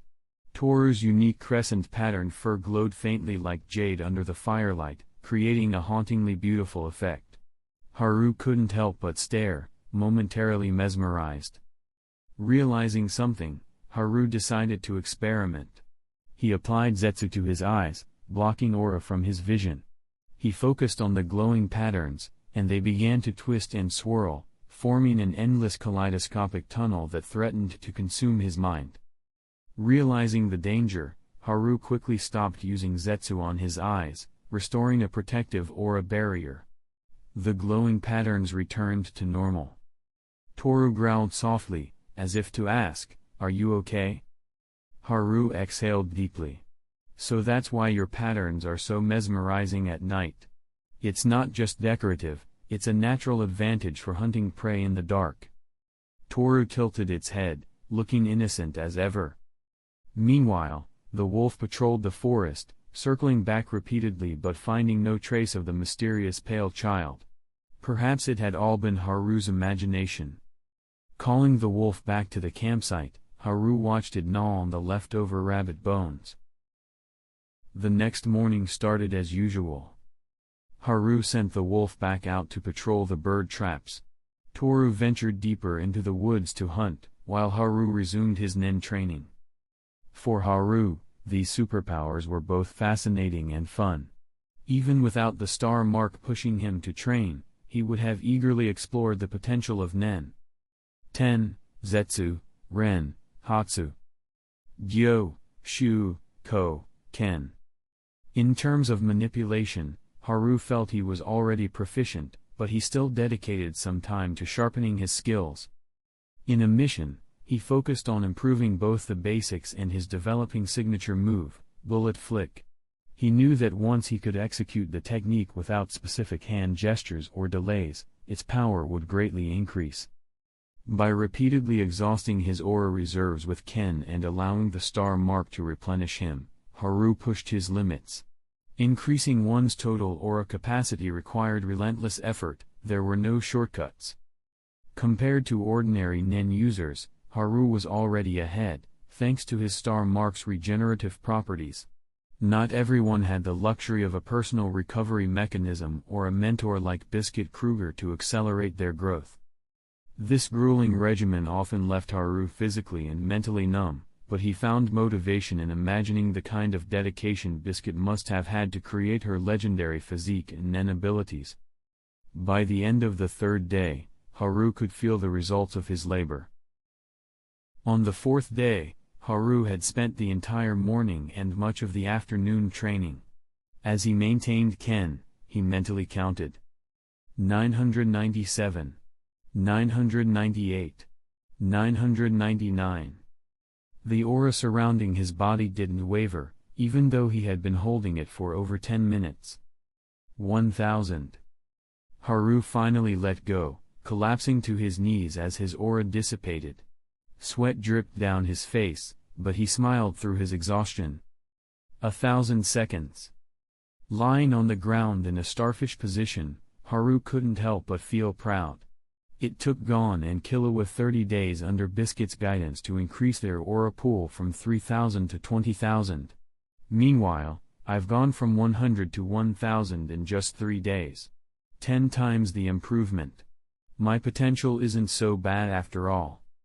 Reflecting on the last 3 days of near-insane training, Haru felt his efforts had paid off. His total aura pool had increased tenfold, and he had thoroughly practiced every basic Nen technique. Though not yet a master, he was proficient enough to feel confident in his abilities. If he could return to the night on the ship, facing that armed enemy again, Haru was certain he wouldn't even need Toru or the wolf to intervene. His fundamentals alone would suffice. If he managed to land a bullet flick, he could take down the opponent from 50 paces away. Still, I shouldn't get overconfident, Haru reminded himself. His practical combat experience was minimal. Feeling his aura slowly recovering, Haru stood up and walked to a tree trunk as thick as 3 or 4 adults hugging it. With his aura condensed into Ken, he struck the tree with a full-force punch. Crack! The trunk splintered, leaving a deep fissure halfway through. Haru followed up with a bullet flick, sending an aura projectile into the tree. Boom! The projectile struck the already damaged trunk, blasting the top half into the air before it crashed into another tree. Smoke wafted from the impact site, leaving a jagged crater. Not bad, Haru muttered, nodding in satisfaction. Still, he reminded himself, Biscuit said 1,800 is the minimum aura pool needed to survive in the real world. I'm only at 1,000. Gotta stay cautious. Nearby, the wolf trembled, utterly terrified. Even without the star mark's influence, it would have willingly submitted to this small but terrifying human. Toru, in contrast, seemed unfazed, feeling only admiration and affection for Haru. Haru patted Toru's head before scolding the wolf. 3 days, and you still haven't caught a single bird? Useless. At this rate, we'll run out of game, and I might have to skin and roast you instead. The wolf whimpered, flattening itself against the ground in submission. Stop groveling. Follow me, Haru ordered, leading Toru and the wolf out of the area. Haru hadn't given up on catching birds. Having failed with the traps, he decided to rely on his growing skills. Using Gyo, Haru enhanced his vision, spotting several birds perched high in the trees. He signaled Toru and the wolf to stay back before activating Zetsu, erasing his aura completely. Silently approaching the tree, Haru carefully aimed at the birds. With a flick of his finger, he launched a pinpoint aura projectile at a gray bird. The bird squawked once before toppling from its perch. One by one, Haru knocked down the remaining birds with precise shots. Perfect. Using a strand of his hair infused with aura, Haru carefully marked each bird's beak with a tiny star mark. Wake. The 5 birds fluttered awake, their tiny minds instantly succumbing to Haru's commands. Fly. The birds took to the sky in perfect formation, their squawks harmonious. Switching his control to direct first-person mode, Haru felt as though he had gained 5 new sets of eyes. From above the forest canopy, he could finally get a clear view of his surroundings. So it's a peninsula. From his aerial vantage, Haru spotted the coastline and a cluster of towns along the eastern shore. One particular structure caught his eye, a large amusement park. Looks like I've got a long way to go, he muttered, steering toward the eastern towns. It wasn't long before Haru stumbled upon something curious, a tall metal fence lined with warning signs. Endangered Wildlife Reserve, Crescent tiger habitat. Do not enter. Well, that explains why I haven't seen anyone for days. Haru muttered, glancing at Toru. You're a protected species, huh? Toru growled softly, nudging Haru. That settles it. If those poachers are still around, I'll show them what happens when you mess with my tiger. With a confident grin, Haru leapt onto Toru's back and prepared to confront the intruders. Chapter 13. Riding on Toru's back, Haru held a few stones he had picked up along the way. Concentrating his aura on his fingertips and combining Ten, Ren, and Gyo, he enhanced his control over his aura. This process of distributing aura to specific body parts is called Ryu. Using his fingers like blades, Haru etched intricate five-pointed star patterns into the stones as if carving tofu. While Haru busied himself, the 5 birds under his star mark control soared high above like scouting drones. They had locked onto a group of 5 shady-looking individuals, clearly poachers. The birds flapped their wings occasionally, maintaining an aerial surveillance while guiding Haru toward the targets. Suddenly, one of the birds noticed a floating eyeball high in the air, swiveling to face the approaching flock. Haru, riding on the tiger's back, immediately tensed and glanced upward. Even with Gyo enhancing his vision, the small floating eyeball was barely visible. This poacher team has some real talent. There was no doubt that the floating eyeball was a manifestation of someone's Nen ability. Haru pressed forward, continuing to advance while controlling the birds. As they flew past the floating eye, Haru feigned disinterest, then suddenly directed a gray bird to circle back. Like an arrow, the bird pierced through the eyeball. The eyeball burst like a bubble, dispersing into a cloud of white aura. Ah! A bald man leading the poachers suddenly screamed, clutching his right eye. Boss Garo. What happened? One of the others exclaimed. Damn bird. Garo snarled, lowering his hand to reveal an empty, blackened eye socket. Those birds. One of them attacked my god's third eye. The other 4 exchanged uneasy glances. Could it have mistaken it for an insect? Joked one of them, a burly man carrying a massive sack on his back. However, Garo's glare quickly silenced him. Thanks to Garo's third eye, we've been able to avoid trouble and make good hauls this trip, another said diplomatically. We've even caught a crescent tiger. We should head back and sell this loot before anything else happens. Shut up. Garo barked. In his empty socket, aura began to swirl and condense, forming a new glowing eyeball. The recreated eye rotated as Garo scanned the surroundings. Birds don't attack for no reason. This isn't just bad luck. Stay alert. Search the area. The others nodded, spreading out into a defensive formation, weapons at the ready. Haru observed the group from a distance, formulating his plan. With a flick of his aura-enhanced finger, he launched a pebble infused with bullet flick, sending it speeding through the air. The projectile struck one poacher on the cheek, drawing blood. Arg! The man cried out, firing his rifle wildly into the forest. Stop wasting ammo. One of his teammates shouted. Do you want the security forces to hear us? The group fell into tense silence, eyes scanning the forest. The burly man carrying the sack spotted a shadow moving rapidly toward him.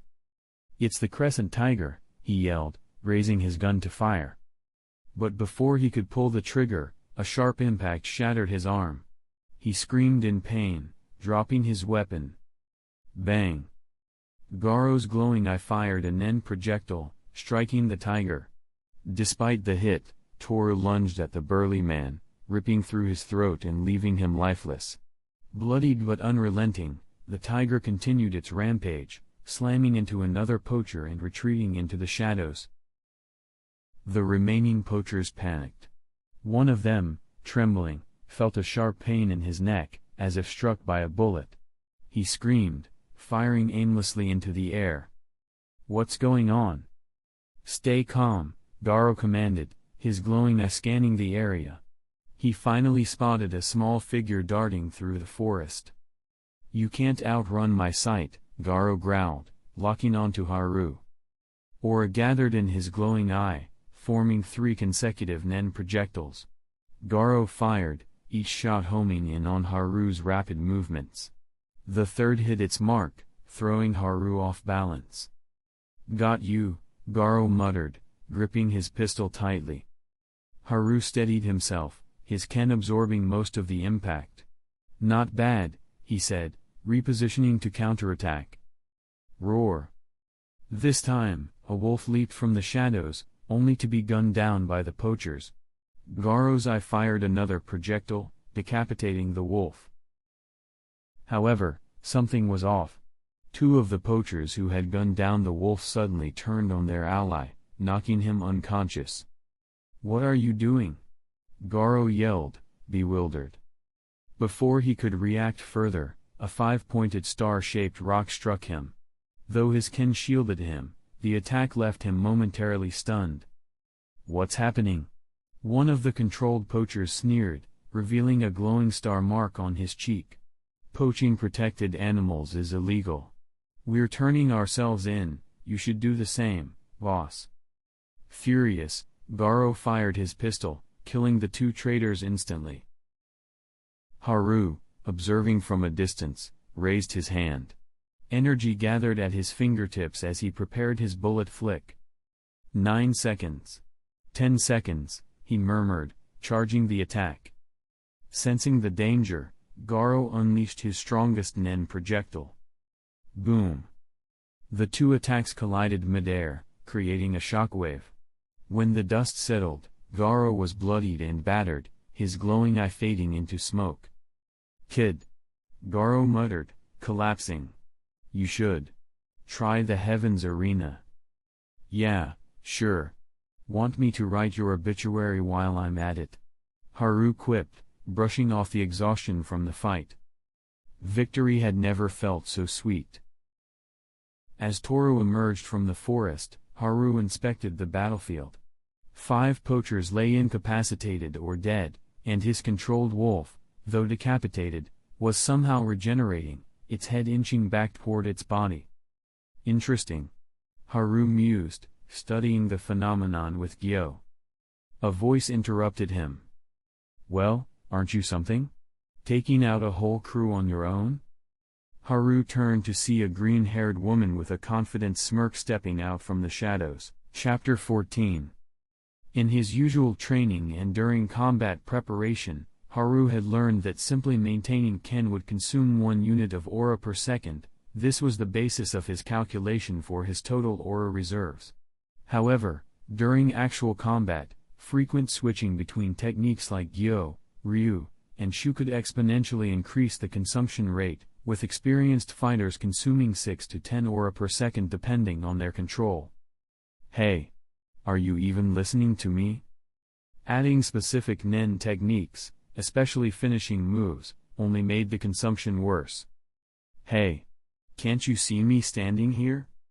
For example, Haru's bullet flick, depending on the duration of its charge, could consume an immense amount of aura. The longer the charge, the greater the destructive power, but also the higher the cost.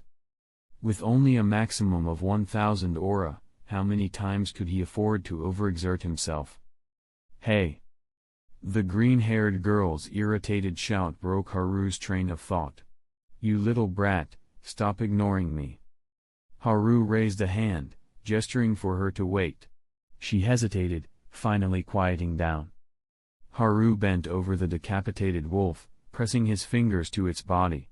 The star mark glowed briefly before dissolving, and the wolf's severed head, which had been inching back toward its body, finally came to a stop. At the same time, a wisp of deathly aura seeped into Haru's heart. So it was already half dead when its head was blown off, Haru thought. It's just that the star mark delayed its death. And now it's confirmed, so long as the star mark remains intact, even decapitation or heart removal won't cause immediate death. But injuries this severe would take a painfully long time to regenerate. While the green-haired girl waited impatiently, Haru stood and pointed behind her. Behind me? She asked, puzzled.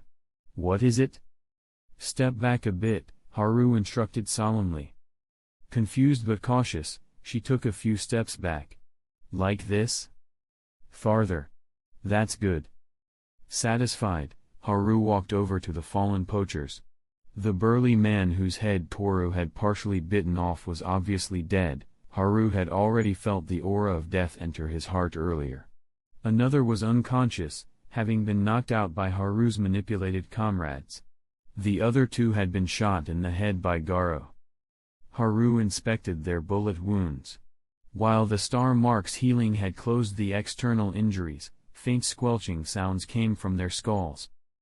Guess the bullets are still lodged in their brains, Haru thought. Even if their wounds are healed, they're stuck in an endless cycle of suffering. Time to let them rest. He wiped away the star marks on their bodies, effectively releasing them. 2 more wisps of deathly aura flowed into his heart. As an operator-type Nen user, Haru understood the importance of keeping his abilities secret. The best scenario was one where no one knew how his techniques worked. He resolved to disguise himself as an emitter type in the future. The green-haired girl, oblivious to Haru's actions, assumed he was looting the bodies. Concerned, she called out, "Hey, that one's not dead yet. Be careful." "I know he's not dead," Haru replied, clapping the dust off his hands. "What were you doing, then?" she demanded. "Clearing a mess," Haru said casually before turning his attention to Toru, who was sniffing a bag. Inside lay another crescent tiger, drugged and dazed. Toru dragged it out, gently placing it on the ground. "What do you mean, clearing a mess? Explain." The girl stomped over, reaching to grab Haru's ear. Haru deftly dodged her attempts. "Stop moving," she snapped, lunging again. Tiring of her antics, Haru caught her wrist. "What are you doing? Bullying me because I'm tired from the fight?" Caught off guard, the girl hesitated. "Wait, why do I feel like I'm in the wrong here?" Taking a deep breath, she introduced herself. "My name is Menki. I'm a newly licensed hunter. I came here because I heard gunfire. These poachers have been on our target list, and these 2 crescent tigers are protected species. Let go of me, and I'll show you my hunter's license." Recognizing her name, Haru took a closer look. The fiery green-haired woman in front of him was none other than the gourmet hunter who had been an examiner during the hunter exam in the original series. He released her wrist, and she promptly pulled out her license, waving it in front of him. All right, stop waving it." "I get it," Haru said, pulling out his own license. "What's the big deal? You think I don't have one? As for these crescent tigers, you think I don't know they're protected? Why else would this tiger be helping me fight poachers?" Menki stared at him, dumbfounded. "Wait, you're a hunter too? But you're so young." Haru scoffed. "What does my age have to do with anything? Look, in the world of Nen, age doesn't matter. Let me guess, you just learned Nen recently?" Menki nodded reluctantly. "I've been focused on preparing for a cooking competition, so I've been a bit behind on training." "Figures," Haru said, shaking his head like a disappointed mentor. "Work on your fundamentals. Master Ten, Zetsu, Ren, and Hatsu. Develop your own technique. I'll be watching your progress." Menki felt like she'd just been lectured by a veteran. "All right, kid, I'm leaving now," Haru said, turning to Toru. "Let her handle the poachers." "Wait. You're not staying to help contact the authorities?" Menki asked incredulously. "Why should I? You're here, aren't you?" Haru replied with a wave, jumping onto Toru's back. Before Menki could argue further, Toru roared and carried Haru into the forest, leaving her with the captured poachers and the tranquilized crescent tiger. "Wait. At least tell me your name," Menki shouted after him, but Haru was already out of sight, laughing gleefully as he rode away. Chapter 15. While making his way toward the amusement park in the East Coast town, Haru reflected on his first real Nen battle. He was acutely aware of his shortcomings. Because he wasn't an enhancement-type Nen user, he avoided close-quarters combat as much as possible. Because his total aura reserve was limited, even after ensuring distance from his enemies and maintaining Ken for defense, he minimized using other techniques like Yo unless absolutely necessary. Efficiency was key. This strategy significantly reduced his aura consumption per second during the fight. Despite these precautions, the 3-minute skirmish had drained over 1/3 of his total aura, nearly 400 units. Haru had calculated that each successful application of his star mark consumed about 60 units of aura. While this was relatively low compared to many Nen abilities, his limited aura reserves made every use a painful expenditure.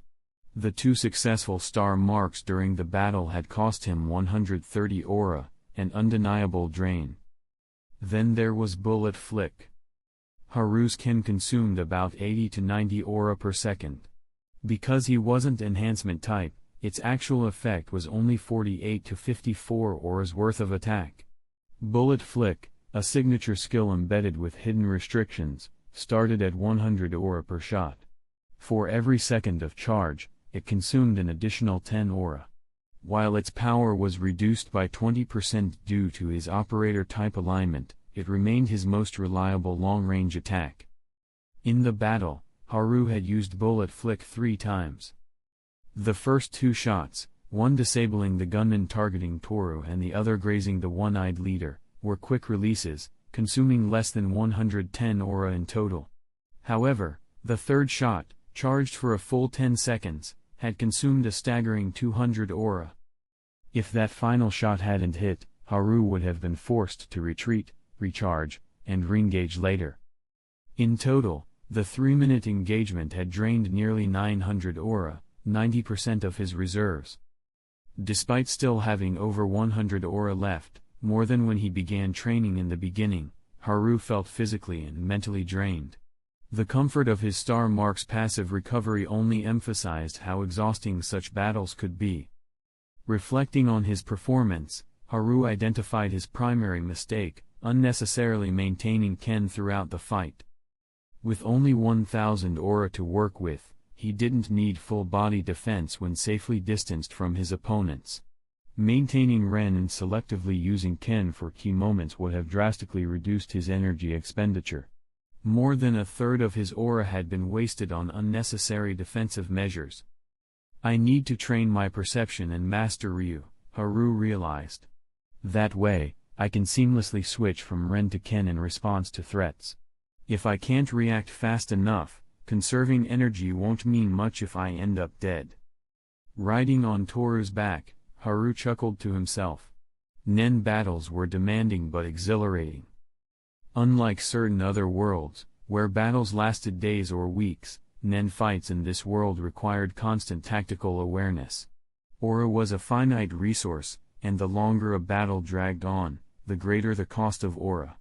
Every move, every ounce of aura, had to be meticulously calculated. As he contemplated his next steps, Haru noticed the East Coast town coming into view, with the bustling amusement park standing out on its far left. Even from a distance, he could see the lively crowds and bright lights, a stark contrast to the wilderness he had been navigating. Finally, civilization. Haru grinned.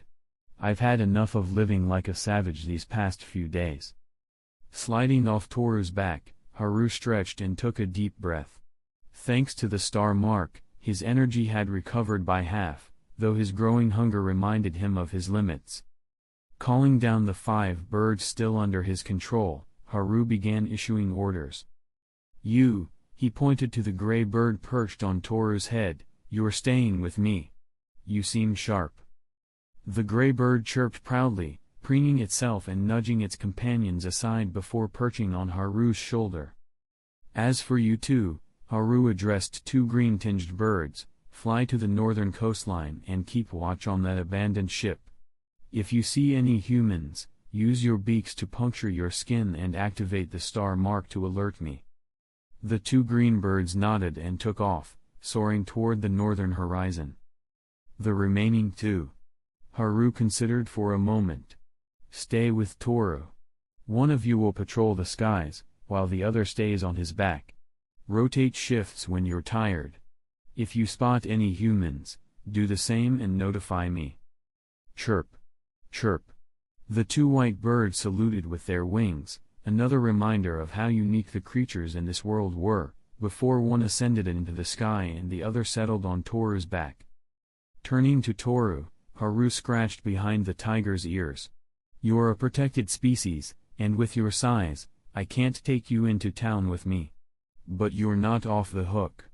I need you to scout for a suitable training spot between the forest and the town. Look for water, flat ground, and stones, somewhere ideal for honing my skills. I still have a long way to go. Toru growled softly, nuzzling Haru's hand before bounding into the forest, the white bird on its back clinging tightly. Haru watched until Toru disappeared among the trees, his attention drawn back by the gray bird chirping incessantly on his shoulder. You're noisy, Haru grumbled, poking the bird. I'll call you to Leah. No, too long. Let's go with Rock Sparrow. Checking his pockets for cash and the hunter license he had found, Haru grinned. Comment. First things first, I need food. Chapter 16. The reason Haru chose the bustling amusement park was primarily because it was closer to his location, situated on the outskirts of the east coastline town. This amusement park, as observed through Haru's bird reconnaissance, was expansive. Entry to the main gate was free, with individual rides and sections charging separately. Surrounding the park was a commercial district bustling with restaurants, shops, small inns, and cafes, compact but well-equipped. Not talking about you, Haru chuckled, stroking the gray bird perched on his shoulder, his newly named companion, Rock Sparrow. He glanced up at the restaurant sign, Fairy Grand Restaurant, before stepping inside. The interior was spacious and brightly lit, with the aroma of delicious food wafting through the air. Half the tables were occupied by diners, some chatting and laughing after a day of fun in the park, others tourists snapping photos of their meals in the park outside. Haru's current outfit, a misfitted, altered shirt and rolled-up shorts, gave him the look of a street urchin. He walked in boldly, ignoring the curious stares, and plopped into an empty seat. Kicking off his dusty feet, he raised a hand and called out, "Service. Over here, please. I want to order." A server approached hesitantly, holding a notepad and menu. Looking Haru up and down, they asked, young man, where are your parents?" Haru sighed, realizing his appearance wasn't helping. "I said I want to order. I'm starving." He pulled out his hunter license with one hand and some cash with the other, slapping them onto the table. "Any questions? Keep them to yourself. I'm not in the mood." The server stared at the license, their skepticism replaced by a mixture of awe and respect. After verifying its authenticity, knowing no one could forge a hunter license, they returned it and adjusted their tone. "I apologize, sir. What would you like to order?" Haru didn't bother playing coy. The wallet he took from Musser only had about 200,000 jenny, equivalent to roughly $2,000. Not exactly a fortune. He opted for filling, affordable dishes, including a plate of the local specialty, seafood fried rice. The total came to just 1,699 jenny. When the food arrived, Haru dug in voraciously, while sparing some rice for Rock Sparrow, who pecked at the grains enthusiastically. The mischievous bird soon hopped toward Haru's soup bowl, prompting him to nudge it away with a chopstick. Instead, he poured a small amount of soup into a cup for it. Rock Sparrow tilted its head as if confused but drank happily nonetheless. With his hunger sated, Haru paid the bill and left. He realized his ragged clothes needed replacing and headed for a nearby mall in the park. At the mall, Haru faced the same initial skepticism, but his hunter license once again paved the way. He bought 2 sets of casual clothing, undergarments, and a pair of sneakers, finally giving his feet some relief. Wiping an imaginary tear from his eye, he sighed in mock gratitude. He also picked up toiletries like a toothbrush, toothpaste, and shampoo. Afterward, he made his way to the park's public restrooms, which were surprisingly clean. Ignoring the bewildered stares of passers-by, Haru took a makeshift shower at the sink, scrubbing his hair into a soapy lather.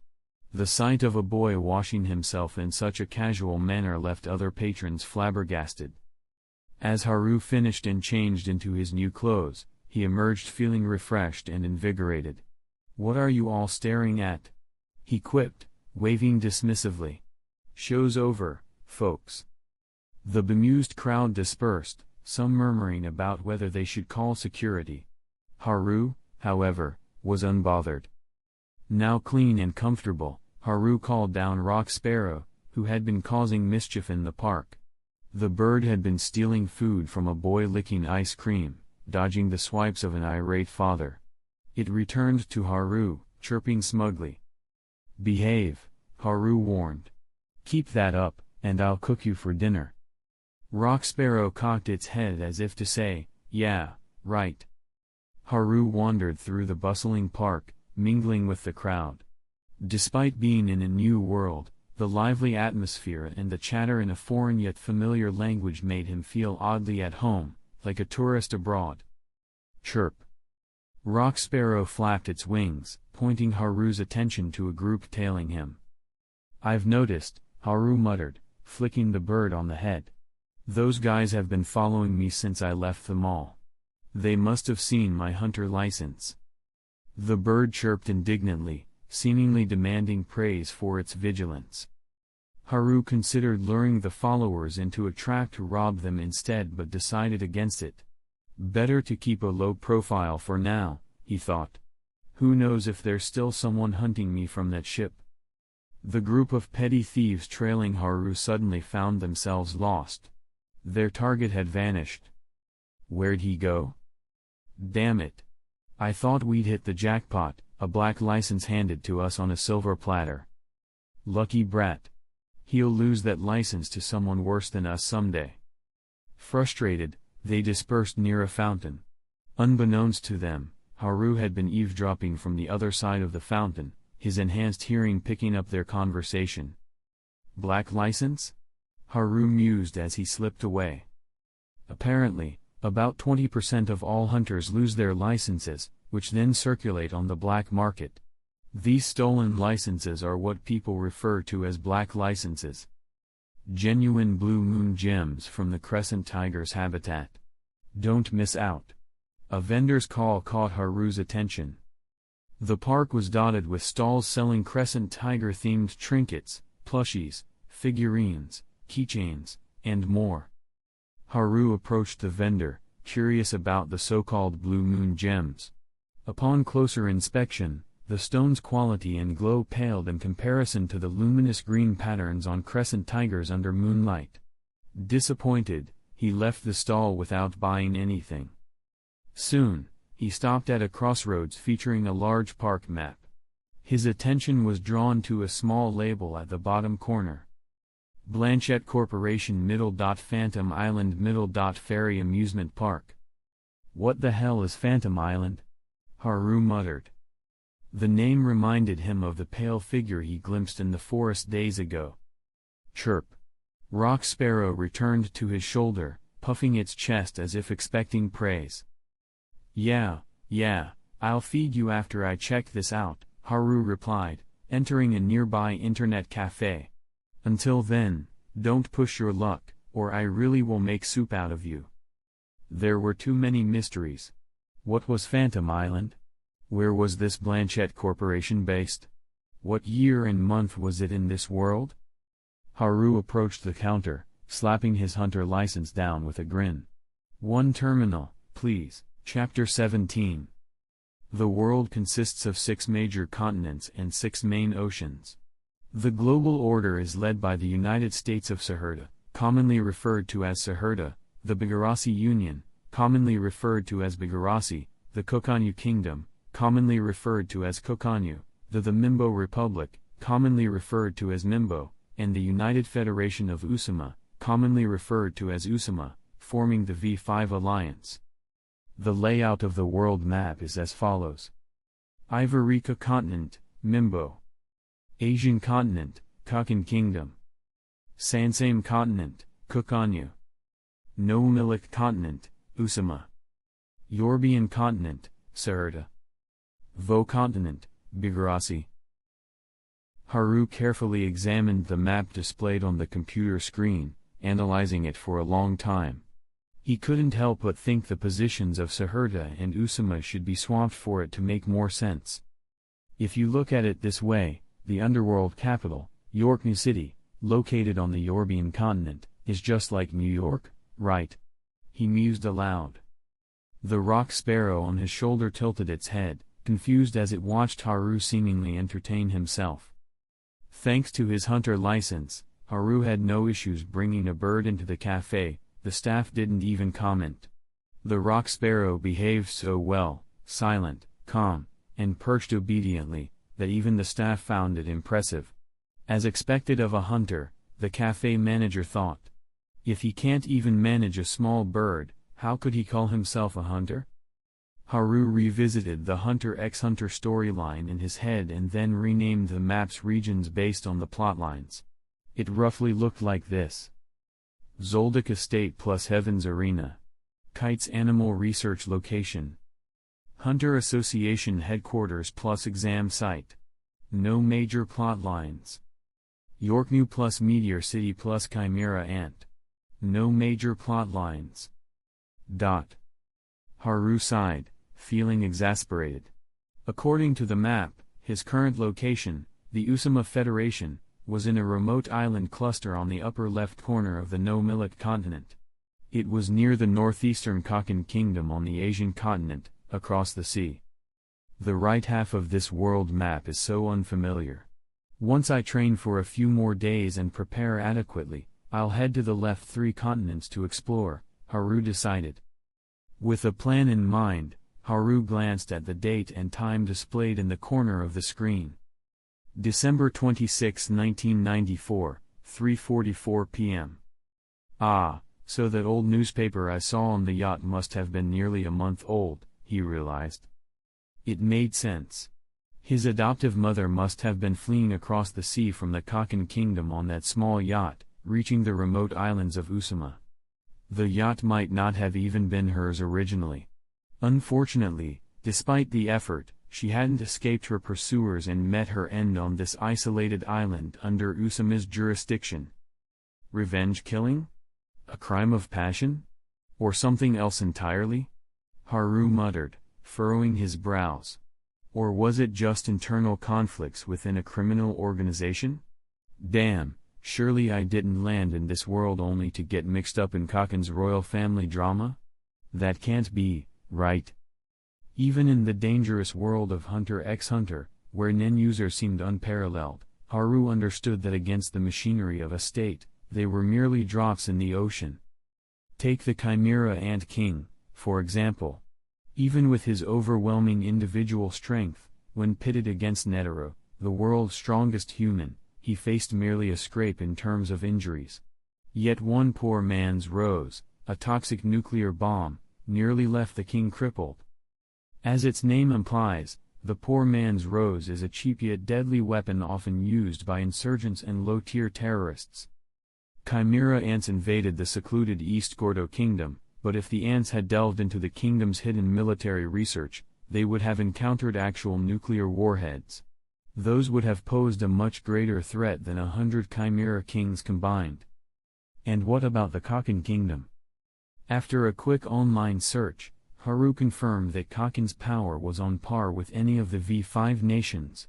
The current monarch, Nasabai Hawaii Gworu, was a well-known figure, even making appearances in children's textbooks. No wonder Kakan eventually joined the V5 to form the V6 alliance in the manga. A nation like Kakan would undoubtedly have an arsenal of nuclear weapons, poor man's roses, and countless other conventional and unconventional military tools at its disposal. Imagining a one-man fight against such a nation was laughable, a delusion at best. Even the Phantom Troop, as audacious as they were, wouldn't dare rob a nation's royal treasury. Stop scaring yourself for no reason, Haru chided himself, slapping his cheeks lightly to shake off his nerves. He took a deep breath to clear his mind. The target of the assassins wasn't him directly. They were after his adoptive mother and, if anyone knew, the infant she had been protecting. Now, that infant was a 5-year-old boy, alive, energetic, and even capable of wielding nen and charming women. The idea that anyone could connect him to the missing infant was laughably far-fetched unless they had an unimaginable leap in logic. Scratching the rock sparrow's head idly, Haru leaned back in his chair, deep in thought. The 2 birds stationed near the yacht haven't sent any signals. I'll stay here for up to a month. Haru decided to use this time for training and reconnaissance. If any clues about his adoptive mother or his origins surfaced, he'd deal with them in the future when he was stronger. If a month passed without progress, he'd consider the matter closed for good. With his plan set, Haru reopened his eyes and placed the rock sparrow beside the keyboard, resuming his online research. His mind drifted to the Phantom Troop, prompting him to search their name. The first result he clicked on revealed a gruesome tale. June 6, 1993, an isolated Kurta clan settlement was discovered, where the entire tribe had been massacred. The scene was marked by a single chilling message: "We accept everything, so don't take anything from us." There is no doubt the perpetrators are connected to the infamous Meteor City. The Kurta clan's Scarlet Eyes, renowned as one of the world's 7 most exquisite treasures, are now extinct. Investigations strongly suggest that the Phantom Troop was directly responsible for the massacre. Speculation ties them to Meteor City origins. Haru quietly read through the old reports, published over a year ago.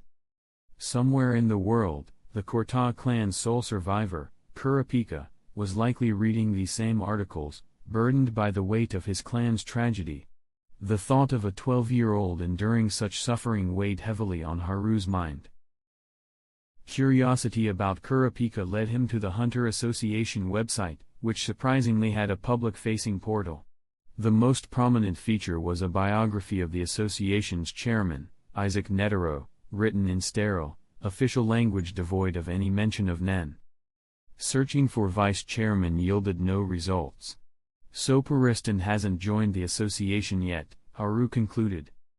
Further browsing revealed an intriguing database, a list of hunters who had passed the annual hunter exam.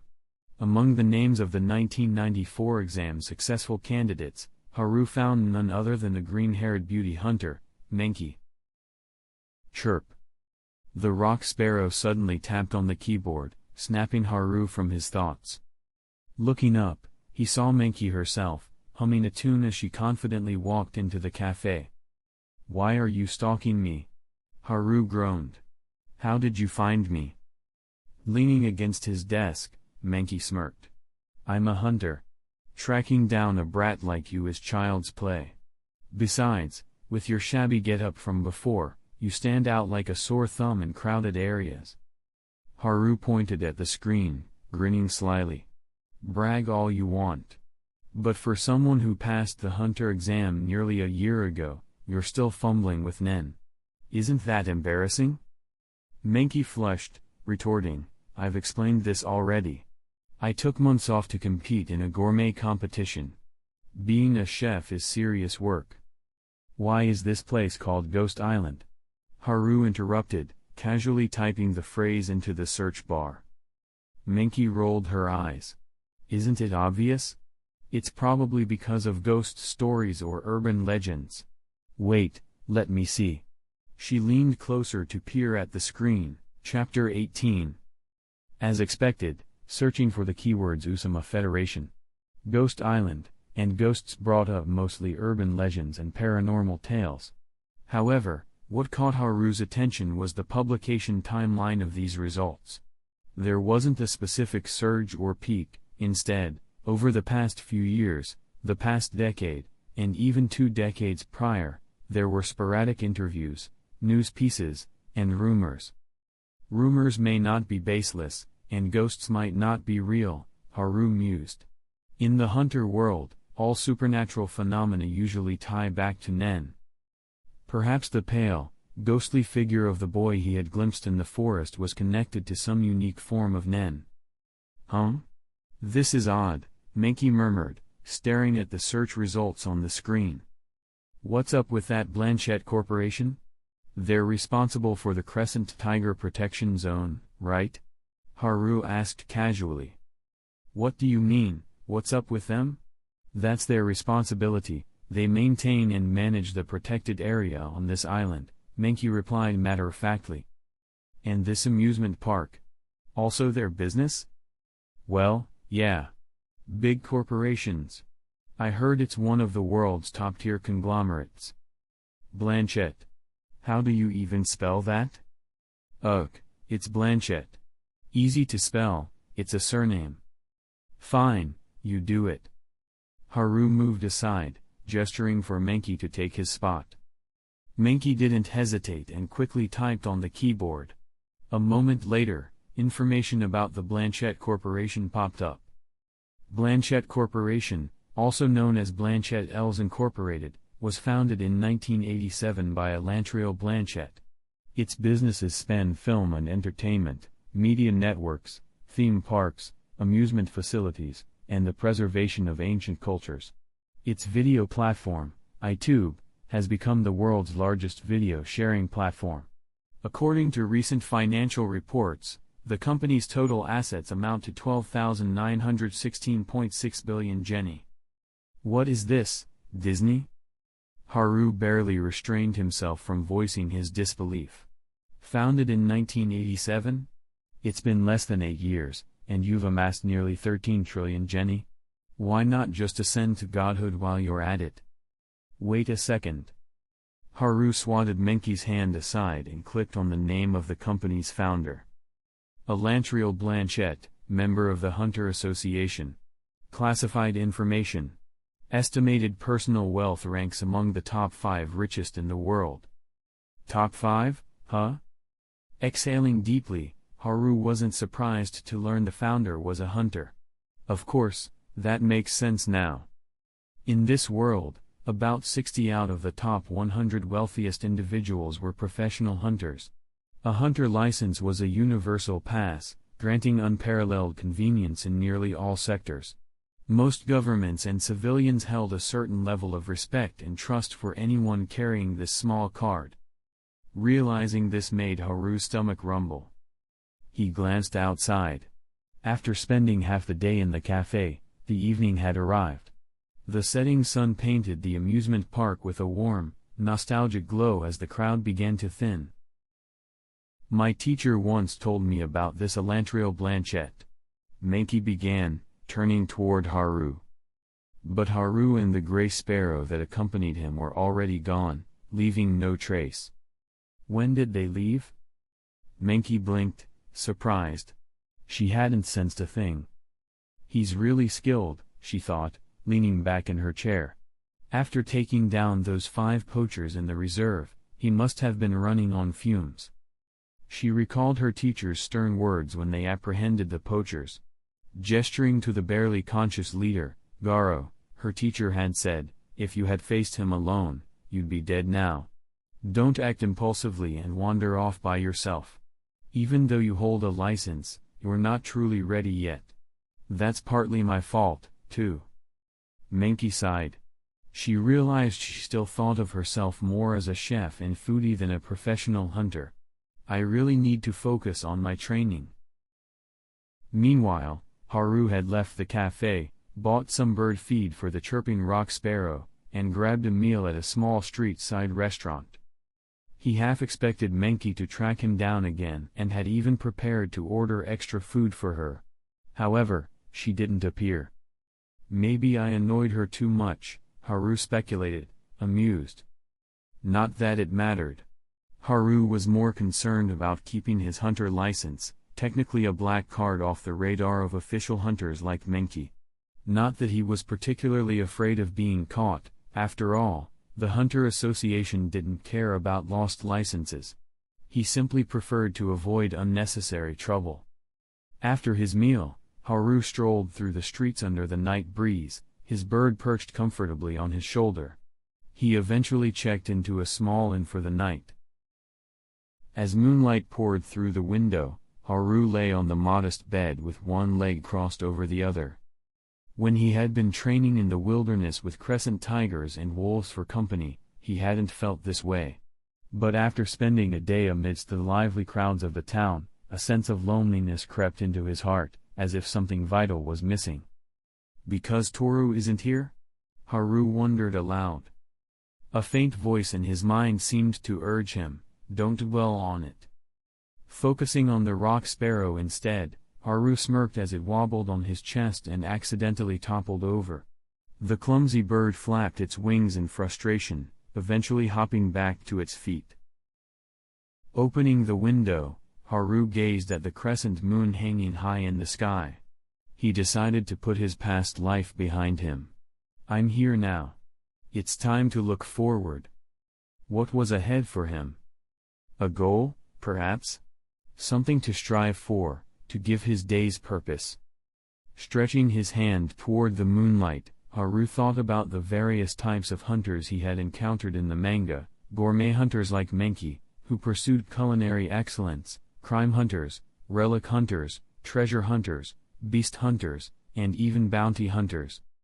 What kind of hunter would he become? Haru recalled a quote from Jing, the unreliable father of the protagonist, Gon. What I want hasn't changed since the beginning. It's something beyond what's in front of me. The journey itself is what truly matters, not the destination. That's it, Haru muttered, closing the window and sitting at the edge of the bed.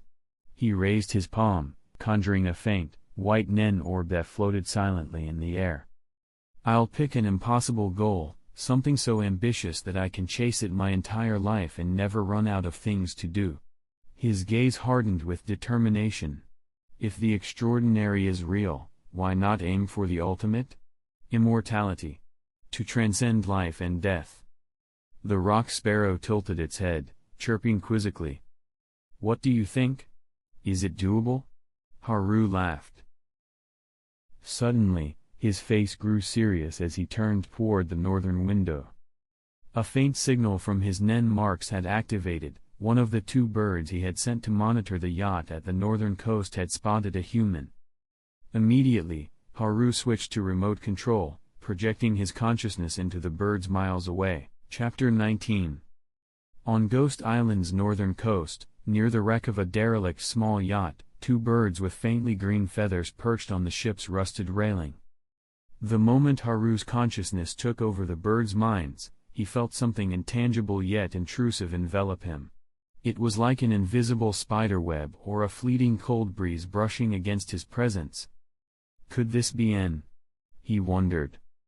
Using the bird's vision, Haru observed the yacht in the dark. Inside the ship, beams of flashlights occasionally cut through the night, accompanied by the sound of heavy footsteps echoing across the deck. Someone was conducting a search. Among these people was a Nen user. Moreover, this was someone who had mastered a rather extensive N, a skill wielded only by adept Nen practitioners. N is an advanced application of Nen derived from its foundational principles, Ten, Zetsu, Ren, and Hatsu. Simply put, it involves dispersing one's aura to encompass the surrounding environment, allowing for enhanced perception and detection. Each user's N varies. For some, it only covers their immediate surroundings. For others, it can extend up to 300 meters, revealing the details of an entire building within its radius. Even the shape of N can differ, it isn't always a perfect circle. Neferpitou, one of the Chimera Ant royal guards, wielded a tentacle-shaped N. The most extreme example, of course, was Muriom, the Ant King. His N manifested as countless photons that spread outward in all directions. Any object touched by these photons would be immediately revealed to him, and the photons would linger on the target to guide him further. The N user currently on the ship had expanded their range to encompass the entire yacht. The manga never detailed how N was specifically trained. Haru had not yet added it to his practice regimen, relying instead on the birds for reconnaissance. This lack of experience and first-hand knowledge made it difficult for him to assess the strength and precision of this N or accurately gauge the user's capabilities. It was a stark reminder of Haru's own limitations. He still had much to learn. I need to keep training, Haru resolved, continuing to control the two birds as they silently observed. He considered sending one of them into the cabin to eavesdrop but hesitated. He had a glaring disadvantage: he wasn't a bird. A bird's natural movements, posture, and reactions were things Haru could never perfectly emulate. If he made even the slightest unnatural movement within the N's range, the NEN user would likely notice. Then another realization hit him. The star mark he had placed on these birds for control was on their beaks. If the N user had sharp enough observational skills to spot the golden pentagram symbols on their beaks, they might deduce that these were not ordinary birds but tools of an operator-type NEN user. Haru made the birds tilt their heads and chirp noisily, feigning the behavior of two squabbling birds. Footsteps echoed closer within the cabin, and the all-encompassing N abruptly vanished. The green birds turned their heads toward the source of the noise. A tall, well-built man with a broccoli hairstyle stepped out onto the deck, accompanied by several subordinates armed with flashlights. What is this high-budget Hanamichi Sakuragi look-alike?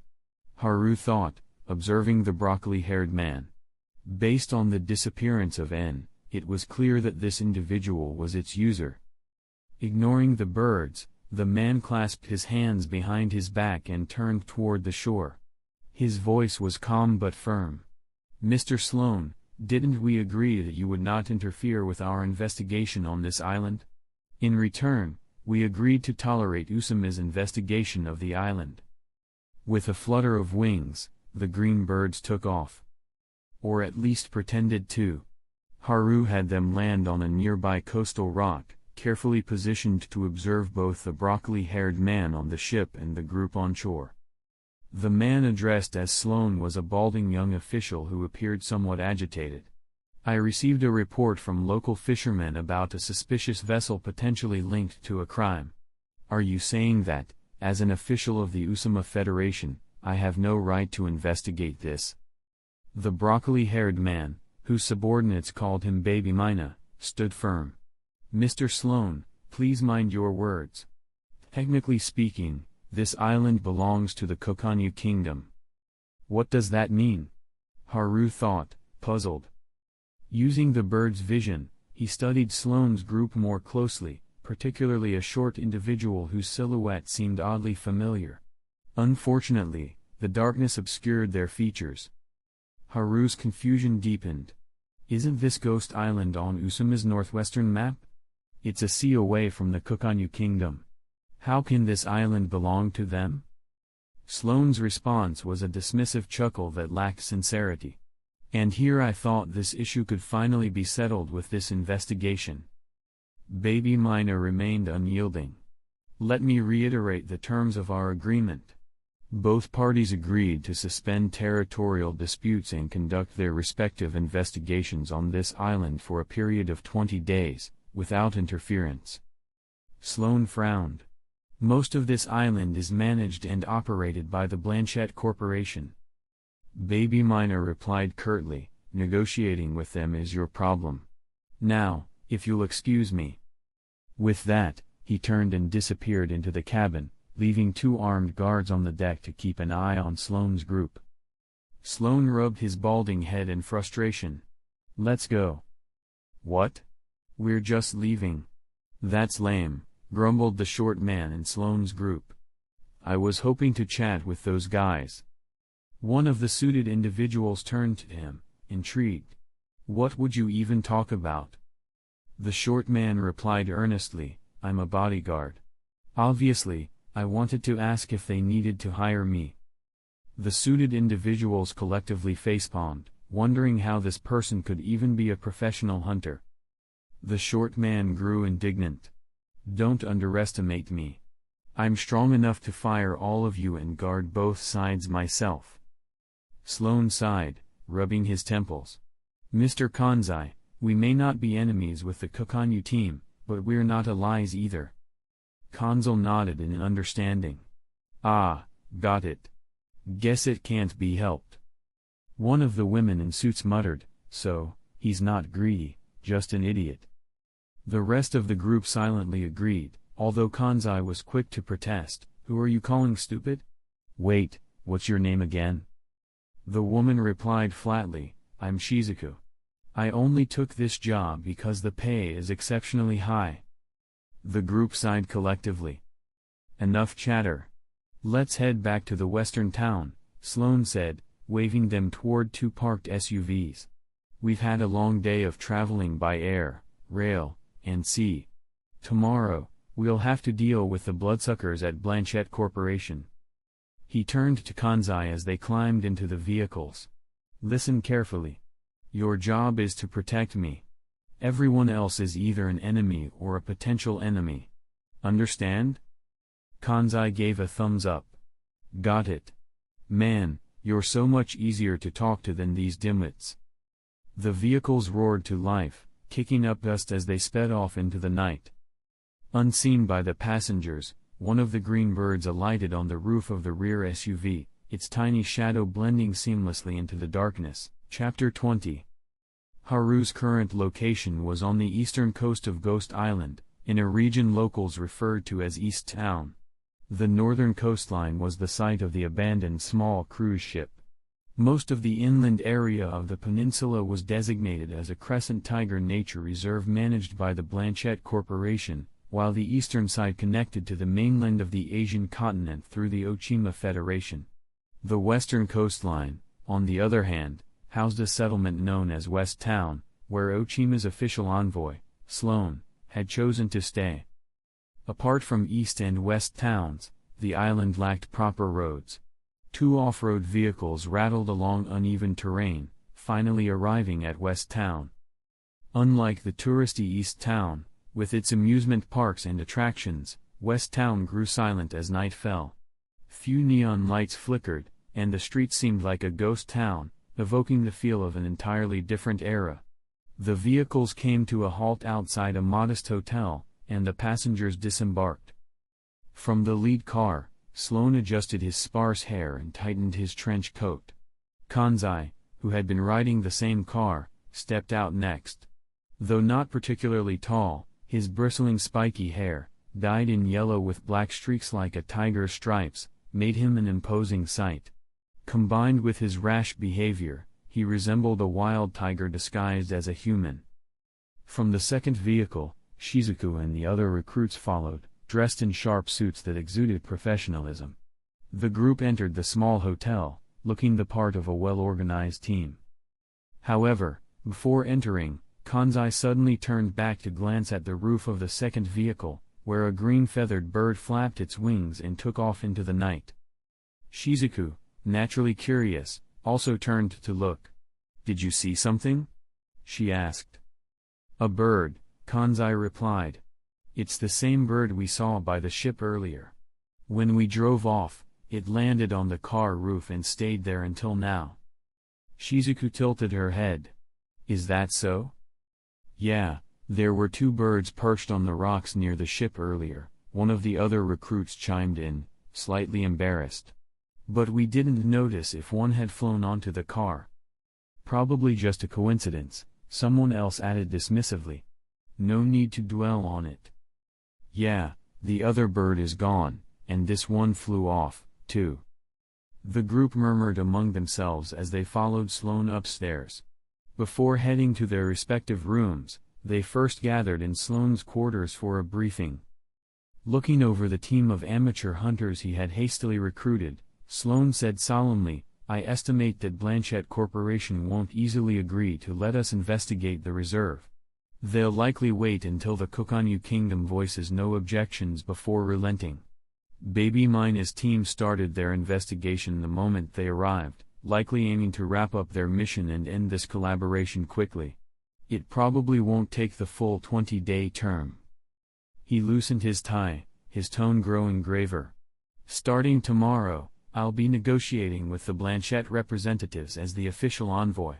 Let them delay as much as they want. Meanwhile, I'll rely on you, our civilian experts, to carry out the actual investigation. Shizuku raised her hand, curiosity shining in her eyes. What exactly are we investigating? The crescent tigers, perhaps? Someone speculated. That species is iconic to this island. They were only supposed to exist within Kokanyu Kingdom before now. Are we supposed to capture any crescent tigers? Shizuku continued, her curiosity unabated. I've heard they're stunning. I'd love to see one. Sloane's face darkened. We're here because we know almost nothing about this island. If you want a reason, it's because, for 24 years, the Kokanyu royals have been shrouding this island in secrecy, avoiding any mention of it. Unaware of their conversations, Haru had already maneuvered the green bird perched on the car to fly away, settling it on the rooftop of the hotel. This bird, along with its counterpart stationed near the abandoned ship on the northern coast, faced the same dilemma. If Haru disconnected his consciousness from their first-person control, the two birds would revert to their last issued commands, pecking themselves to activate the star mark healing ability whenever they spotted a human, thereby signaling him back in East Town. But Haru couldn't afford such an action just yet. Both birds stayed vigilant, one keeping watch over the hotel in West Town, and the other hiding in the wilderness near the northern coastline, spying on Baby-Minus team and their activities. Meanwhile, in East Town, Haru contemplated the situation while resting in his room. His adoptive mother's ill-fated escape had somehow drawn in Kokanyu's royal representatives. This was an adversary far beyond his current capabilities. However, he resolved to observe and gather information, saving any action for the future when he would have the strength to act. Nearby, the little gray bird lay sprawled on the bed, its head tilted as it snored softly. Haru chuckled at the sight, placing the bird on the bedside table before lying down himself. Yet, even in sleep, his control over the two green birds continued, leaving him restless throughout the night. The next morning, Haru splashed cold water on his face in the bathroom, shaking off the fatigue. The commotion startled the little gray bird, which fluttered in confusion. "Let's grab breakfast," Haru said casually. The bird perked up immediately, hopping onto his shoulder with excitement. After feeding himself and the bird, Haru carried a large bag of meat and set off to find Toru, using the positions of the two white-marked birds as his guide. Deep in the forest outside East Town, a crescent tiger lay beneath a tree, lazily basking in the shade. Upon spotting Haru approaching with his supplies, the tiger leapt up in joy, pouncing on him with enthusiasm. Okay, calm down," Haru laughed, playfully wrestling with the tiger before regaining his footing.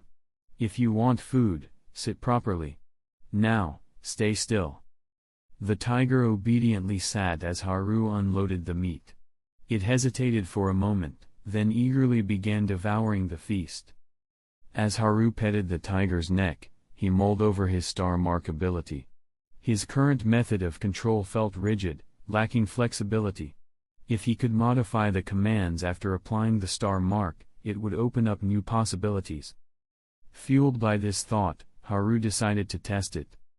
His ability, Song of the Earth, likely emerged under intense pressure during his encounter with the wolf pack, shaped by his subconscious into the most efficient solution for survival at the time. However, this was his first attempt to deliberately develop or optimize it further. "All right, big guy," Haru muttered, scratching the tiger's neck. "You're the perfect test subject. Ready? 3, 2. The tiger's consciousness suddenly blacked out, as though a film reel had abruptly stopped playing. A new layer of awareness overrode its own, pushing it into the deepest recesses of its mind. After an indeterminate amount of time, the tiger sensed a faint, silvery light breaking through the void. It felt like the comforting glow of the moon, beloved by its kind. The film resumed playing. The tiger's consciousness surfaced, once again perceiving the forest scenery through its eyes and the smells in its nose. Yet, its body no longer obeyed its will, as though it had turned to stone. In its mind, Haru's jubilant voice echoed. "Amazing. My ability is still evolving. Can you hear me, Toru? Respond if you can. Chapter 21. After several rounds of testing, Haru discovered that his star mark ability had gained a new feature under Operation 1. While occupying a target's body, he could now allocate some mental space to the controlled target, enabling mental communication between them. However, this was still a feature of Operation 1, where Haru directly controlled the target's body from a first-person perspective. The moment Haru relinquished control and allowed the target to regain its autonomy, his consciousness would immediately disconnect. This fell short of his initial vision, where the controlled bird could behave like an ordinary bird while he remained hidden in its mind, using its senses to spy on enemies. Walking around in Toru's body, Haru muttered, "Still, since mental communication is possible, I should be able to update commands before I go offline, right?" Haru deactivated Operation 1 on Toru and looked up at one of the white birds circling in the sky as Toru's wingman. Using Operation 3, he issued a command. "Fly in a figure-8 pattern." The star mark on the bird's beak pulsed. After updating the command, Haru immediately switched to operation, taking over the bird's body. He stayed online for only a few seconds before logging off again. The bird continued flying in a figure-8 pattern, adhering to the newly issued command.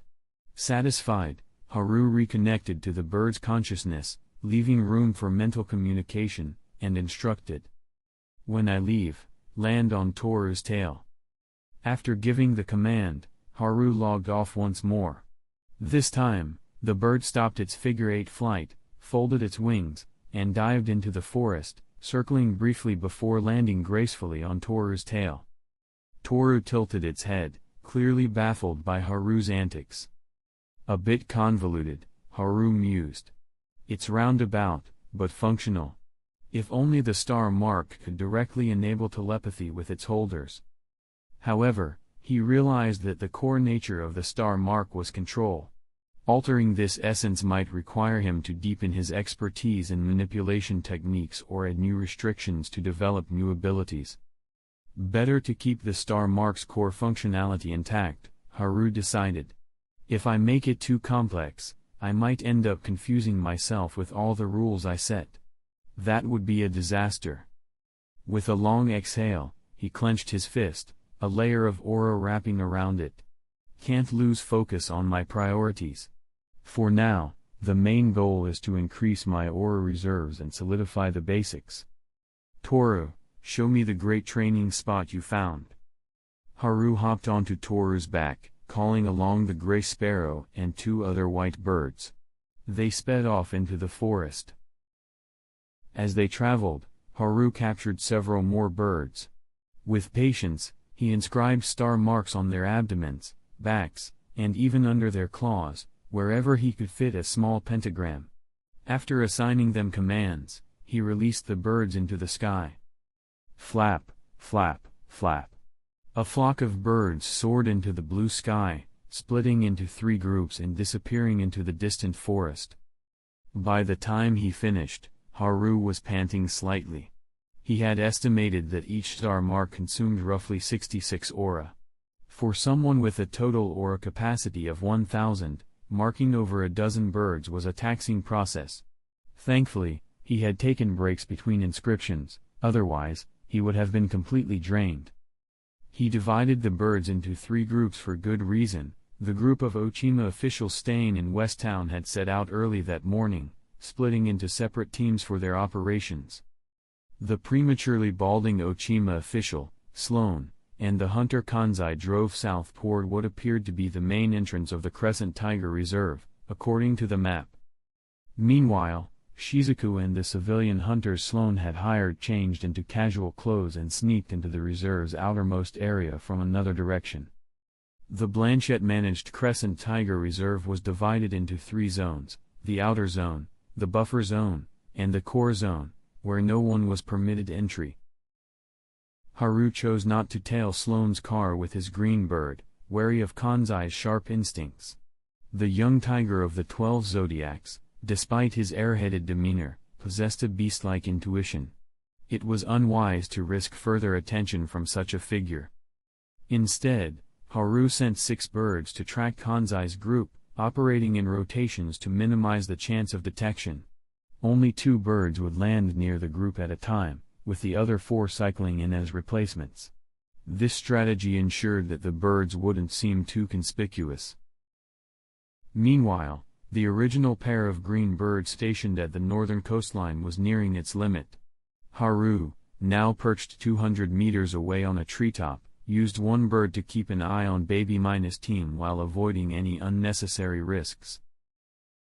Back in East Town, Haru finally arrived at Toru's chosen training ground. He dismounted, patted the tiger's back, and began surveying the area. The location met his criteria: open space, water nearby. But there was a problem. The water wasn't drinkable. Salt water. It was seawater. Under Haru's pointed gaze, Toru sheepishly lowered its head. Meanwhile, Haru's other perspectives were just as active. While his green birds kept watch on Sloane, Kanzai, and Baby Mina, one of them tailed Shizuku and her companions as they infiltrated the reserve. Naturally, Haru's focus gravitated toward Shizuku. With her slightly messy black hair, glasses that slid down her nose, and a fitted black sweater, she caught Haru's attention, not just for her appearance but for a specific reason. Every member of the Phantom Troupe bore a spider tattoo somewhere on their body, each with a unique number. Shizuku's tattoo, if memory served, was located on her left abdomen, marked with the number 8. According to his knowledge, Shizuku shouldn't have joined the Phantom Troupe yet this year. But what if she had? What if the troupe was already lurking on this island? I need to confirm whether she's already joined, Haru thought, narrowing his focus on her sweater. It's urgent to save this girl from walking down the path of crime. Unaware of the bird's peculiar interest in her, Shizuku wandered through the reserve, seemingly enjoying a leisurely stroll. She seemed genuinely curious about the crescent tigers and hoped to encounter one. Back at his main body, Haru marveled at his ability to multitask. While monitoring Baby Mina, strategizing about Shizuku's sweater, and observing Kanzai's actions, he also inspected his surroundings. The location was indeed ideal for training, except for one glaring flaw: the seawater. Faced with Haru's pointed look, Toru lowered its head in guilt. "Hey hunters. Short break. Because YouTube likes it when I transform content, anyway.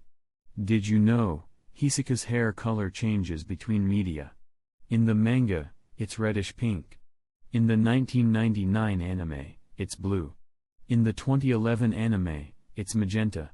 No one knows which is canon. Okay. Let's keep going." Chapter 22. Haru patted Toru's head, gave him a quick hug, and resumed wandering around, recovering his aura after marking over a dozen birds with star marks. Once he felt refreshed, he returned to his routine from the days he had spent training as a wild man, following the basics diligently.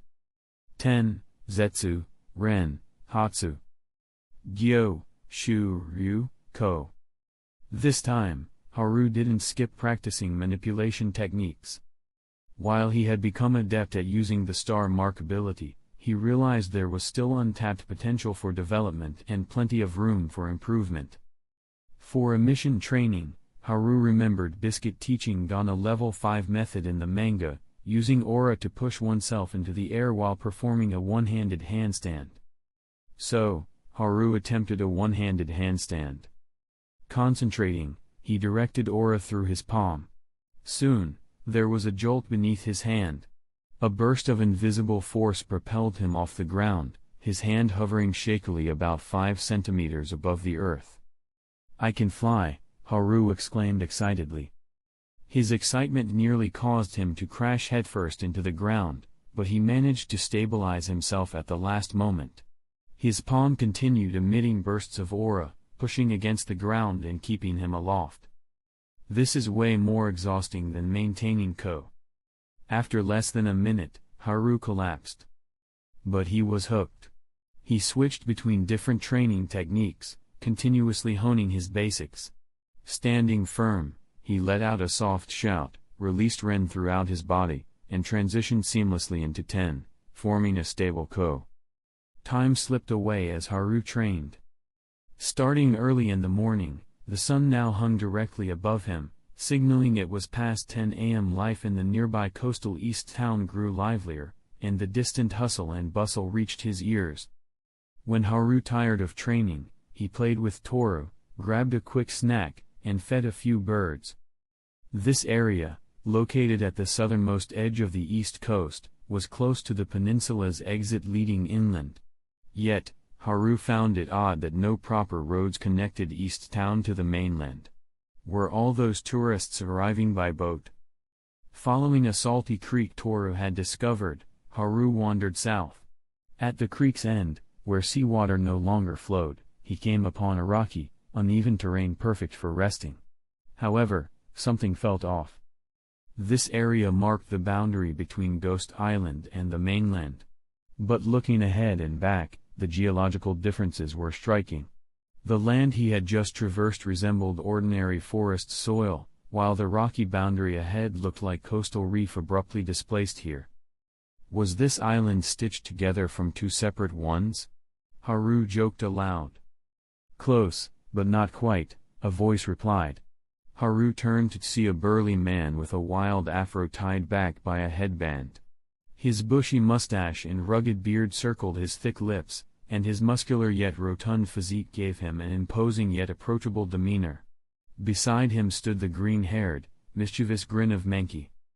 Haru ignored Menki's attempt at being cute and asked the burly man, "What's right and what's not?" The man looked down at the rocky boundary. This ghost island wasn't originally here. Why it appeared in this location remains unanswered. Menki folded her arms and nodded. Exactly. When I was searching online yesterday, I was baffled. Why is there no record of this island suddenly showing up 24 years ago? Ghost Island appeared 24 years ago.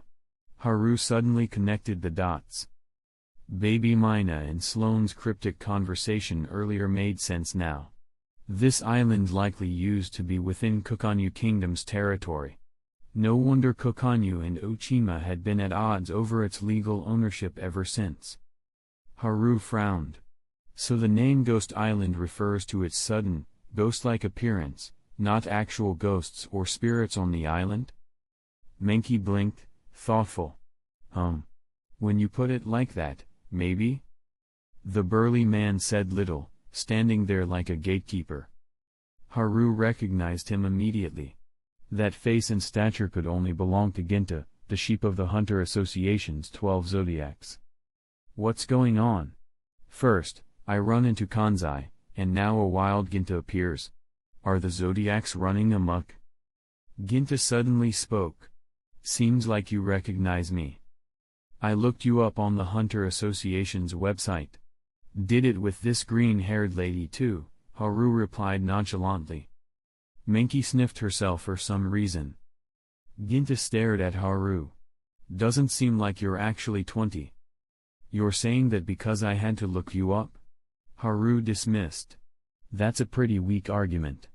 Haven't there been veteran hunters who are clueless about the association's inner workings?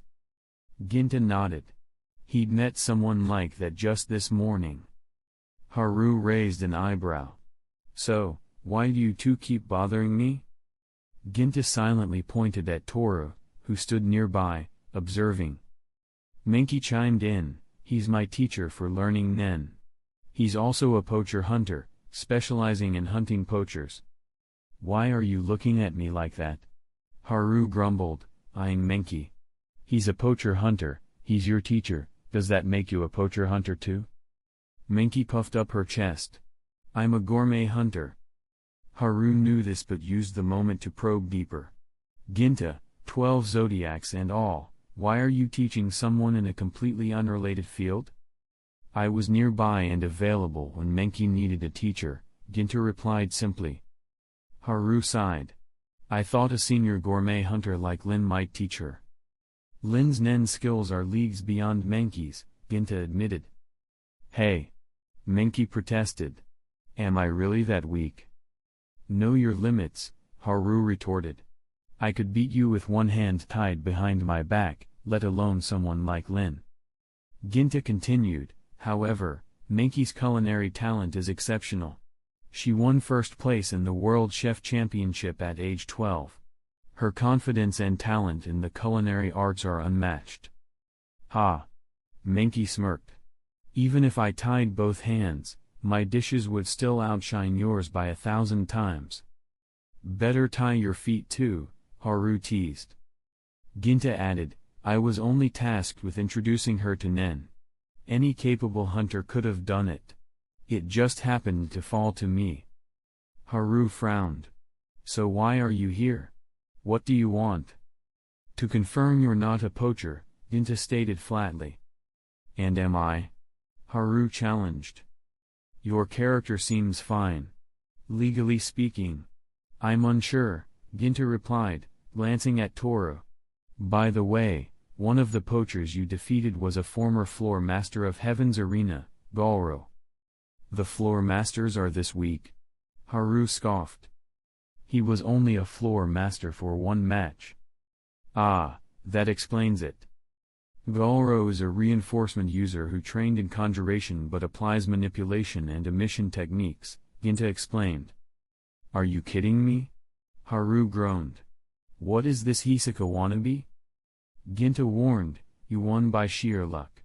I thought it necessary to remind you so you don't misjudge your capabilities. Thanks, Haru said earnestly, then pointed at Menki. But why is she staring at Toru like he's dinner? Menki's eyes gleamed as she stared at Toru, who had backed away nervously. What's wrong with that? Menki huffed. I'm a gourmet hunter.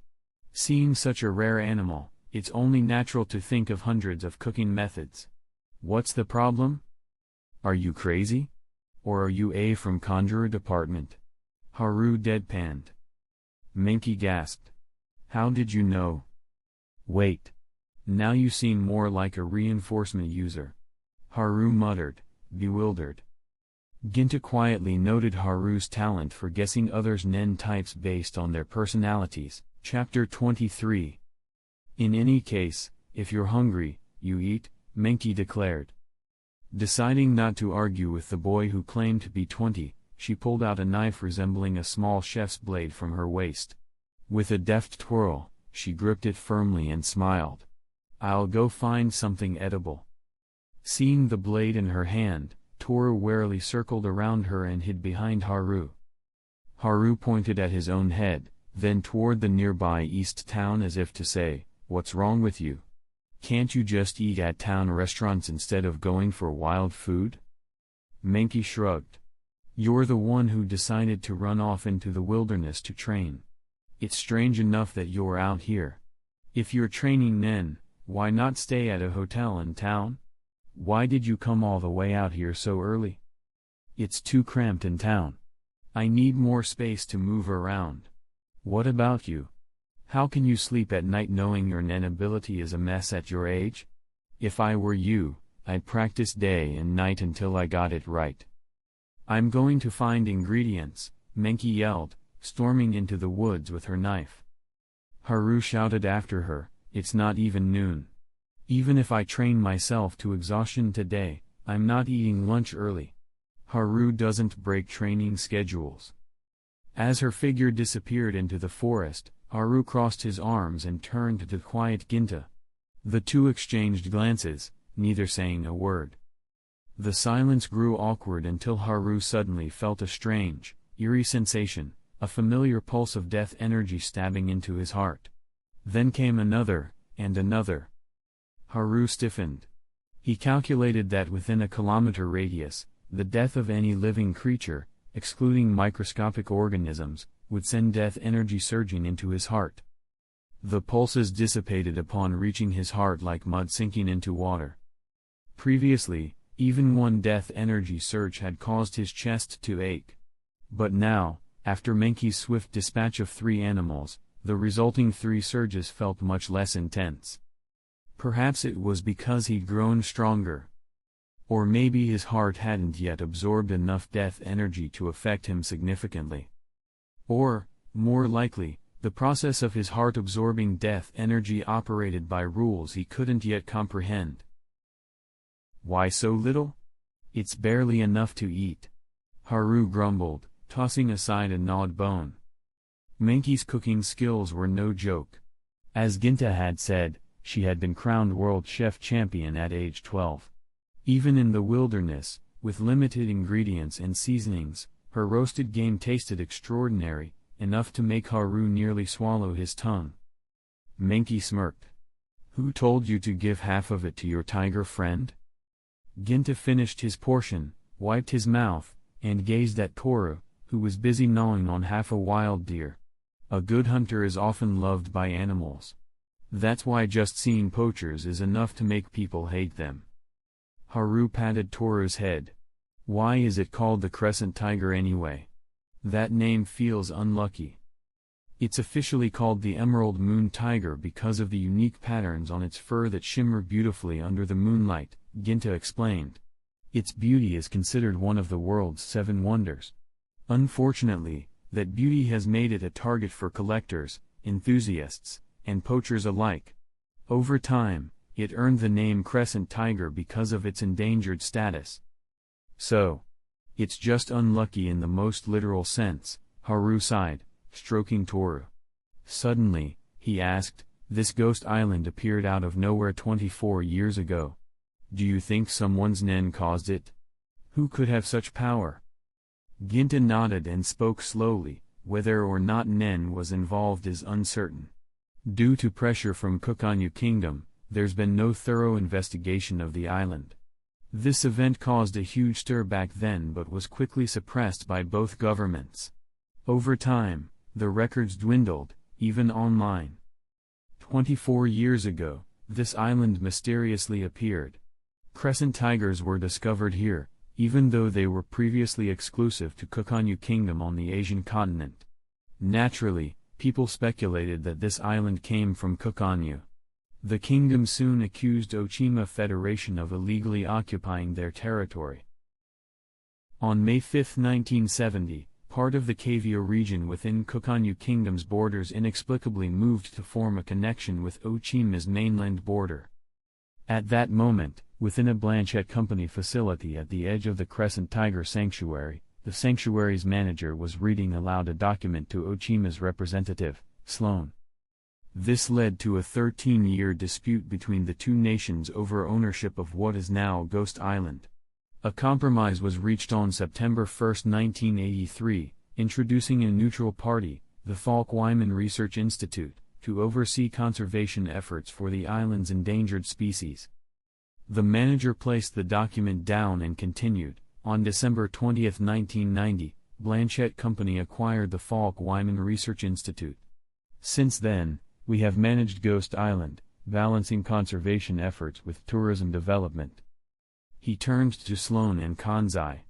According to the agreements we inherited, without Kokanyu Kingdom's explicit approval, Ochima has no authority to investigate Ghost Island. I'm afraid we must decline your request. Sloan grinned. I've already told you, Kokanyu approved this investigation. The manager remained calm. According to our records, Kokanyu has issued no such statement. This is a direct promise from First Prince Benjamin Hawagura, Sloan countered. A prince's verbal promise holds no legal weight. Well, I have high hopes for Prince Benjamin as the next king. I hear King Nasabai Hawagura thinks highly of him too. That's their family matter. I have no comment. Isn't this island rumored to hold the tomb of Kokanyu's legendary ancient king? I have no knowledge of such a thing. Realizing the manager wouldn't take the bait, Sloan rubbed his bald head. Meanwhile, in the sanctuary's outer zone, Shizuku wandered the forest alone. Where are all the crescent tigers? Not a single one in sight. She glanced at the midday sun, found shade under a tree, and sat down. From above, 2 crow-sized birds perched on a branch, stealthily watching her. Shizuku suddenly raised her hand, summoning an unusual vacuum cleaner-like device. That's her Nen ability. The conjured Blinky. Crow Haru instantly recognized the bizarre vacuum. This strange object had a biological mouth-like nozzle that could suck in anything Shizuku deemed non-living, regardless of size or quantity. Even she didn't know where Blinky stored the items. "Blinky, bread," Shizuku commanded. With a pop, the vacuum spat out freshly packaged bread onto the ground. Shizuku picked up a few pieces and began eating, then muttered, "Blinky, water." Pop. The vacuum produced a bottle of mineral water, seemingly fresh off a supermarket shelf. After drinking, Shizuku glanced up and noticed the two birds staring intently at her. Their gaze felt unusually intelligent, almost as if they were analyzing her. In truth, both birds were thinking the same thing. This girl's ability is perfect for survival. She's the one. "What do you mean, she's the one?" Menki's panicked voice jolted Haru from his thoughts. Brandishing her knife, Menki warned, "Even if you claim to be 20, I haven't fully believed you yet. Besides, looking like a kid, don't even think about getting weird ideas about me, Haru." Haru was speechless. Finally, with a deadpan face, he retorted, "What's wrong with how I look? I once met a 50-year-old who looked like a porcelain doll trying to act cute. Honestly." Chapter 24. Unlike her, at least I don't pretend to be young. However old I feel inside, that's how old I am, honest and straightforward. Haru's self-assured declaration left the burly, bearded Ginta momentarily speechless. Menki, however, was skeptical. A 50-something granny who looks like a porcelain doll? Is that even possible? Ginta cleared his throat and interjected, "I'm guessing you're talking about Biscuit Kruger, right? Haru, do you know her?" Haru nodded seriously. "I know her, but she doesn't know me." "I see," Ginta replied. Menki's jaw dropped. "Wait, she's real?" Ginta nodded. "Biscuit is the most outstanding disciple of Chairman Netero, and my senior. I won't comment further." He paused and added pointedly, "I'd suggest you two avoid speaking ill of her in my presence." "Who's speaking ill of her?" Menki exclaimed, clenching her fists. "I'm just saying I admire her. Imagine maintaining eternal youth like that. If Nen can do that, then when I get old, I want an ability like hers too. Do you guys have anything else to do?" "I need to resume my afternoon training," Haru said, brushing them off. "Afternoon training?" Menki was stunned. Inspired by Haru's dedication, her competitive spirit ignited. She decided to join him in his training. Having a lively companion like her around wasn't exactly unwelcome for Haru during his otherwise monotonous training routine, so he didn't object. Toru, however, seemed to have mixed feelings about Menki, though he kept his opinion to himself. "Are you sure about this?" Ginta asked. For a Nen user, the details of their ability type and specific skills were closely guarded secrets, shared only with trusted friends. "Oh, it's fine," Haru replied nonchalantly. Hearing this, Menki was deeply touched. "Does this mean Haru trusts me so much already?" Haru continued, "I already trained my Nen abilities this morning, so this afternoon's practice will focus on something else. Nothing too secret." "I see," Ginta said flatly. Menki frowned. "What about me?" Haru smirked. "You? You don't even have a fully developed Nen ability yet. What secrets do you even have worth hiding?" A vein bulged on Menki's forehead as she instinctively reached for the knife at her waist. "Plus, didn't you already admit that you're a conjurer? Little sis, you've got no secrets left in front of me." Shing. The flash of a blade sliced the air. "Stop running, you jerk. If you're so bold, don't dodge." "Oh dear," Ginta muttered, beads of cold sweat forming on his brow. After some playful squabbling, Menki, still fuming, joined the training session.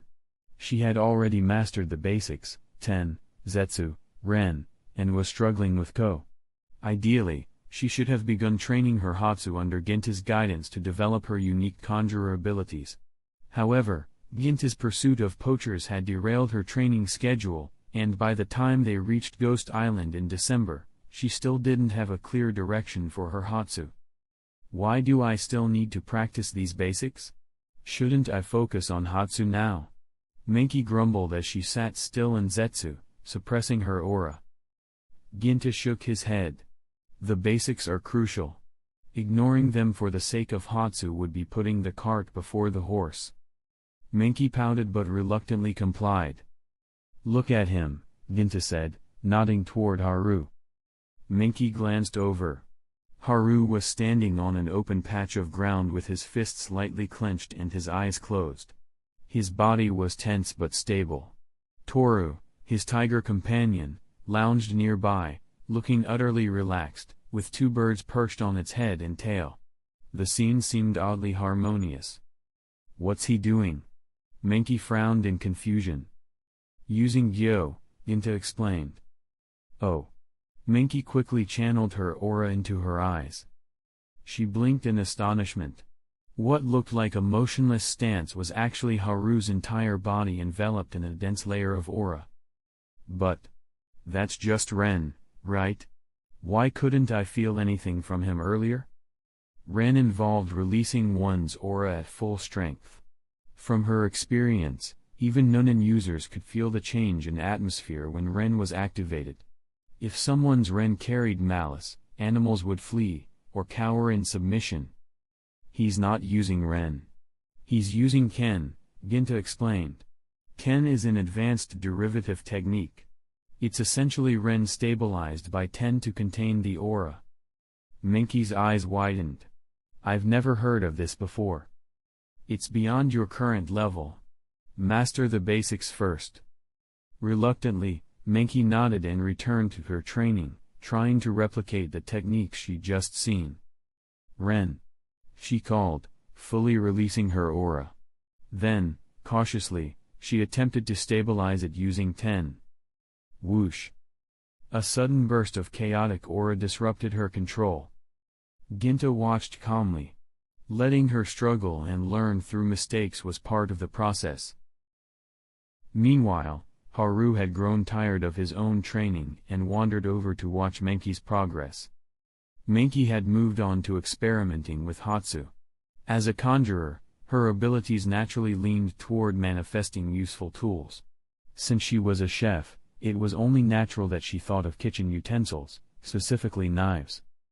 But if it's just a knife, why not buy a high-quality one instead? Haru teased as he played with the birds perched on Toru. You're so annoying, Menki snapped. I'm talking about a knife that can cut anything. That's the perfect weapon, great for cooking and combat. Haru chuckled and held out his hand. Give me your knife. I haven't conjured it yet. Not that one. The one you tried to stab me with earlier. Menki handed over her knife with a pout. Taking the blade, Haru enveloped it in his aura. Ginta's eyes narrowed as Haru skillfully coated the knife in an even layer of aura. Without hesitation, Haru swung the knife down onto a nearby rock. The blade sliced through effortlessly, leaving no mark on its edge. There. Now it can cut anything, Haru said nonchalantly, handing the knife back to a stunned Menki. What was that? Menki demanded, turning to Ginta. Ginta wiped the sweat from his brow.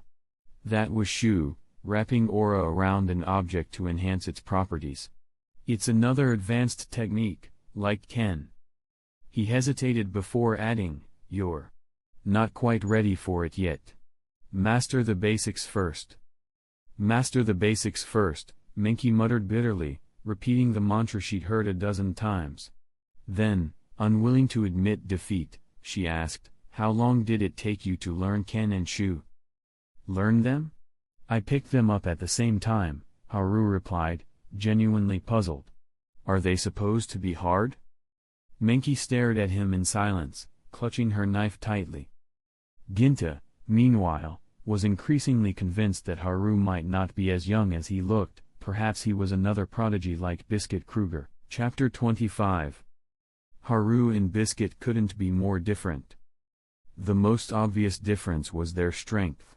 Haru had just finished his training session, and though he was feeling slightly fatigued, he had been too busy showing off in front of Menki to realize that his remaining aura might not suffice. The thought of failing his shoe technique halfway made his heart skip a beat. Thankfully, he pulled it off without a hitch, maintaining his calm facade and completing his boastful demonstration. Inwardly, though, he scolded himself, women are distractions.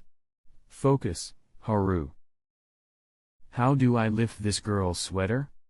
In the protected zone, near the buffer area, two Haru crows perched on a tree, pondering this conundrum while nibbling on crumbs that Shizuku had casually dropped from her hands. She sat beneath a tree, looking up at the two crows that had been watching her. Curious, she had offered them bread, which they accepted without hesitation. They were surprisingly fearless, pecking away like they had known her for years. Haru, controlling the crows, stayed at a careful distance, mimicking the behavior of an innocent bird merely intrigued by an interesting human. He had considered having the crows yank at her sweater directly, but the risk of retaliation was too high. Directly marking Shizuku with a star seal was also impossible, the crows didn't have nearly enough aura to produce one. After finishing her snack and feeding her newfound feathered friends, Shizuku stood up, stretched, and dismissed her conjured vacuum fish, which dissipated into a wisp of aura. Let's keep looking for those crescent tigers, she said, talking to herself as she continued deeper into the protected zone. You weren't hired to find crescent tigers, Haru thought as he maintained the crow's leisurely pursuit. Still, if she wanted a tiger, that was something he could easily provide. Time to release the beast. Dusk descended, and the forest darkened. Thanks to recent poacher activity, the park's management had tightened security, and Shizuku had yet to encounter a single crescent tiger after wandering all day. Actually, she had encountered one an hour earlier. However, since its stripes didn't glow under daylight, she had dismissed it as an ordinary white tiger. You're even dumber than Toru, Haru thought, shaking his head. He orchestrated a sudden tiger roar from the forest ahead. A moment later, a glowing crescent tiger emerged, its luminous stripes shimmering like jade in the fading light. Whoa, that's gorgeous, Shizuku gasped. The tiger's glowing eyes locked onto her as it prowled closer, tension building with every step. Then, with a powerful roar, it leapt toward her. Thud. Shizuku calmly raised one hand and slammed the charging tiger into the ground, holding it there with ease. What insane strength! Haru, who was controlling Toru's body, marveled at her raw power even as he felt an intense competitive urge. Though limited by Toru's body and aura reserves, Haru could still utilize basic techniques like Ten and Ren. You're not very smart for a tiger, Shizuku remarked, observing the animal's posture. Your pounce was too short, minimal impact. Growling in defiance, the tiger's muscles tensed, and it slowly pushed itself off the ground, despite Shizuku's hand pressing down. She was genuinely impressed by its resilience and mesmerized by its glowing stripes. So beautiful, she murmured. Haru, controlling Toru, roared in frustration. Using all its strength, the tiger managed to escape her grasp, leaping away to create some distance. The pain in its leg, which had been crushed under Shizuku's grip, was quickly mended by the star seal's regenerative properties. Interesting, Shizuku mused, summoning her vacuum fish. It feels like your aura shifted mid-fight.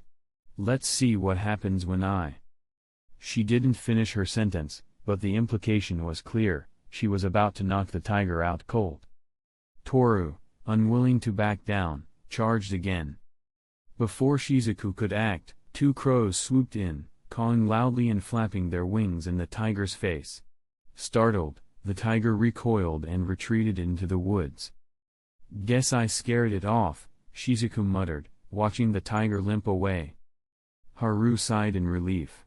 Controlling Toru's retreating body, he thought, thanks for taking the hit, buddy. I owe you some premium snacks when we get back. The two crows, their mission complete, returned to Shizuku. One even landed on her shoulder, as if seeking her approval. Not sure if you were helping or interfering, Shizuku muttered, dismissing her vacuum fish. She didn't seem bothered by the bird's antics, even as they tugged playfully at her sweater. Seeing his chance, Haru guided the crows to lift her sweater slightly, revealing her midsection. Haru narrowed his eyes. Through the crow's perspective, he saw Shizuku's flat, unblemished stomach. No tattoos, no marks, her skin was pristine. No spider tattoo. Good. She hasn't joined the Phantom Troop yet. Relieved, Haru plotted his next steps. What is it? Shizuku asked, glancing down. She noticed her sweater slightly askew and tugged it up further for a better look. Is there something on me? The crows tilted their heads, feigning innocent curiosity. Must be my imagination, Shizuku murmured, brushing it off. Back in East Town, Menki noticed Haru smiling to himself. What's so funny?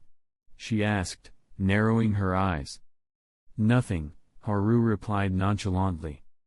Come on, spit it out. I just thought of something amusing, Haru said. Why are you staring at me? Got any bright ideas for your ability yet? No, not yet, Menki admitted. Then stop wasting time. As a conjurer, you can think beyond tools. Ever considered abilities involving body modification or transformation? Like turning into a superhero chef? Exactly, Haru said, smirking. It'd be hilarious. Menki drew her knife. One more word, and I'm carving you into sushi. Ginta silently followed the pair, sweating at their constant bickering. Suddenly, Haru froze mid-step, his face darkening. What's wrong now? Menki asked, rolling her eyes. Haru pointed toward the eastern docks. What's over there? That's the slaughter dock, Menki replied. They're probably processing today's catch. Why? I smell blood, too much blood. Could it be a massacre? Haru asked grimly. Menki sighed. It's just fish. Calm down. Where are you going? Umatapa. I need to investigate something. Haru muttered, already walking away.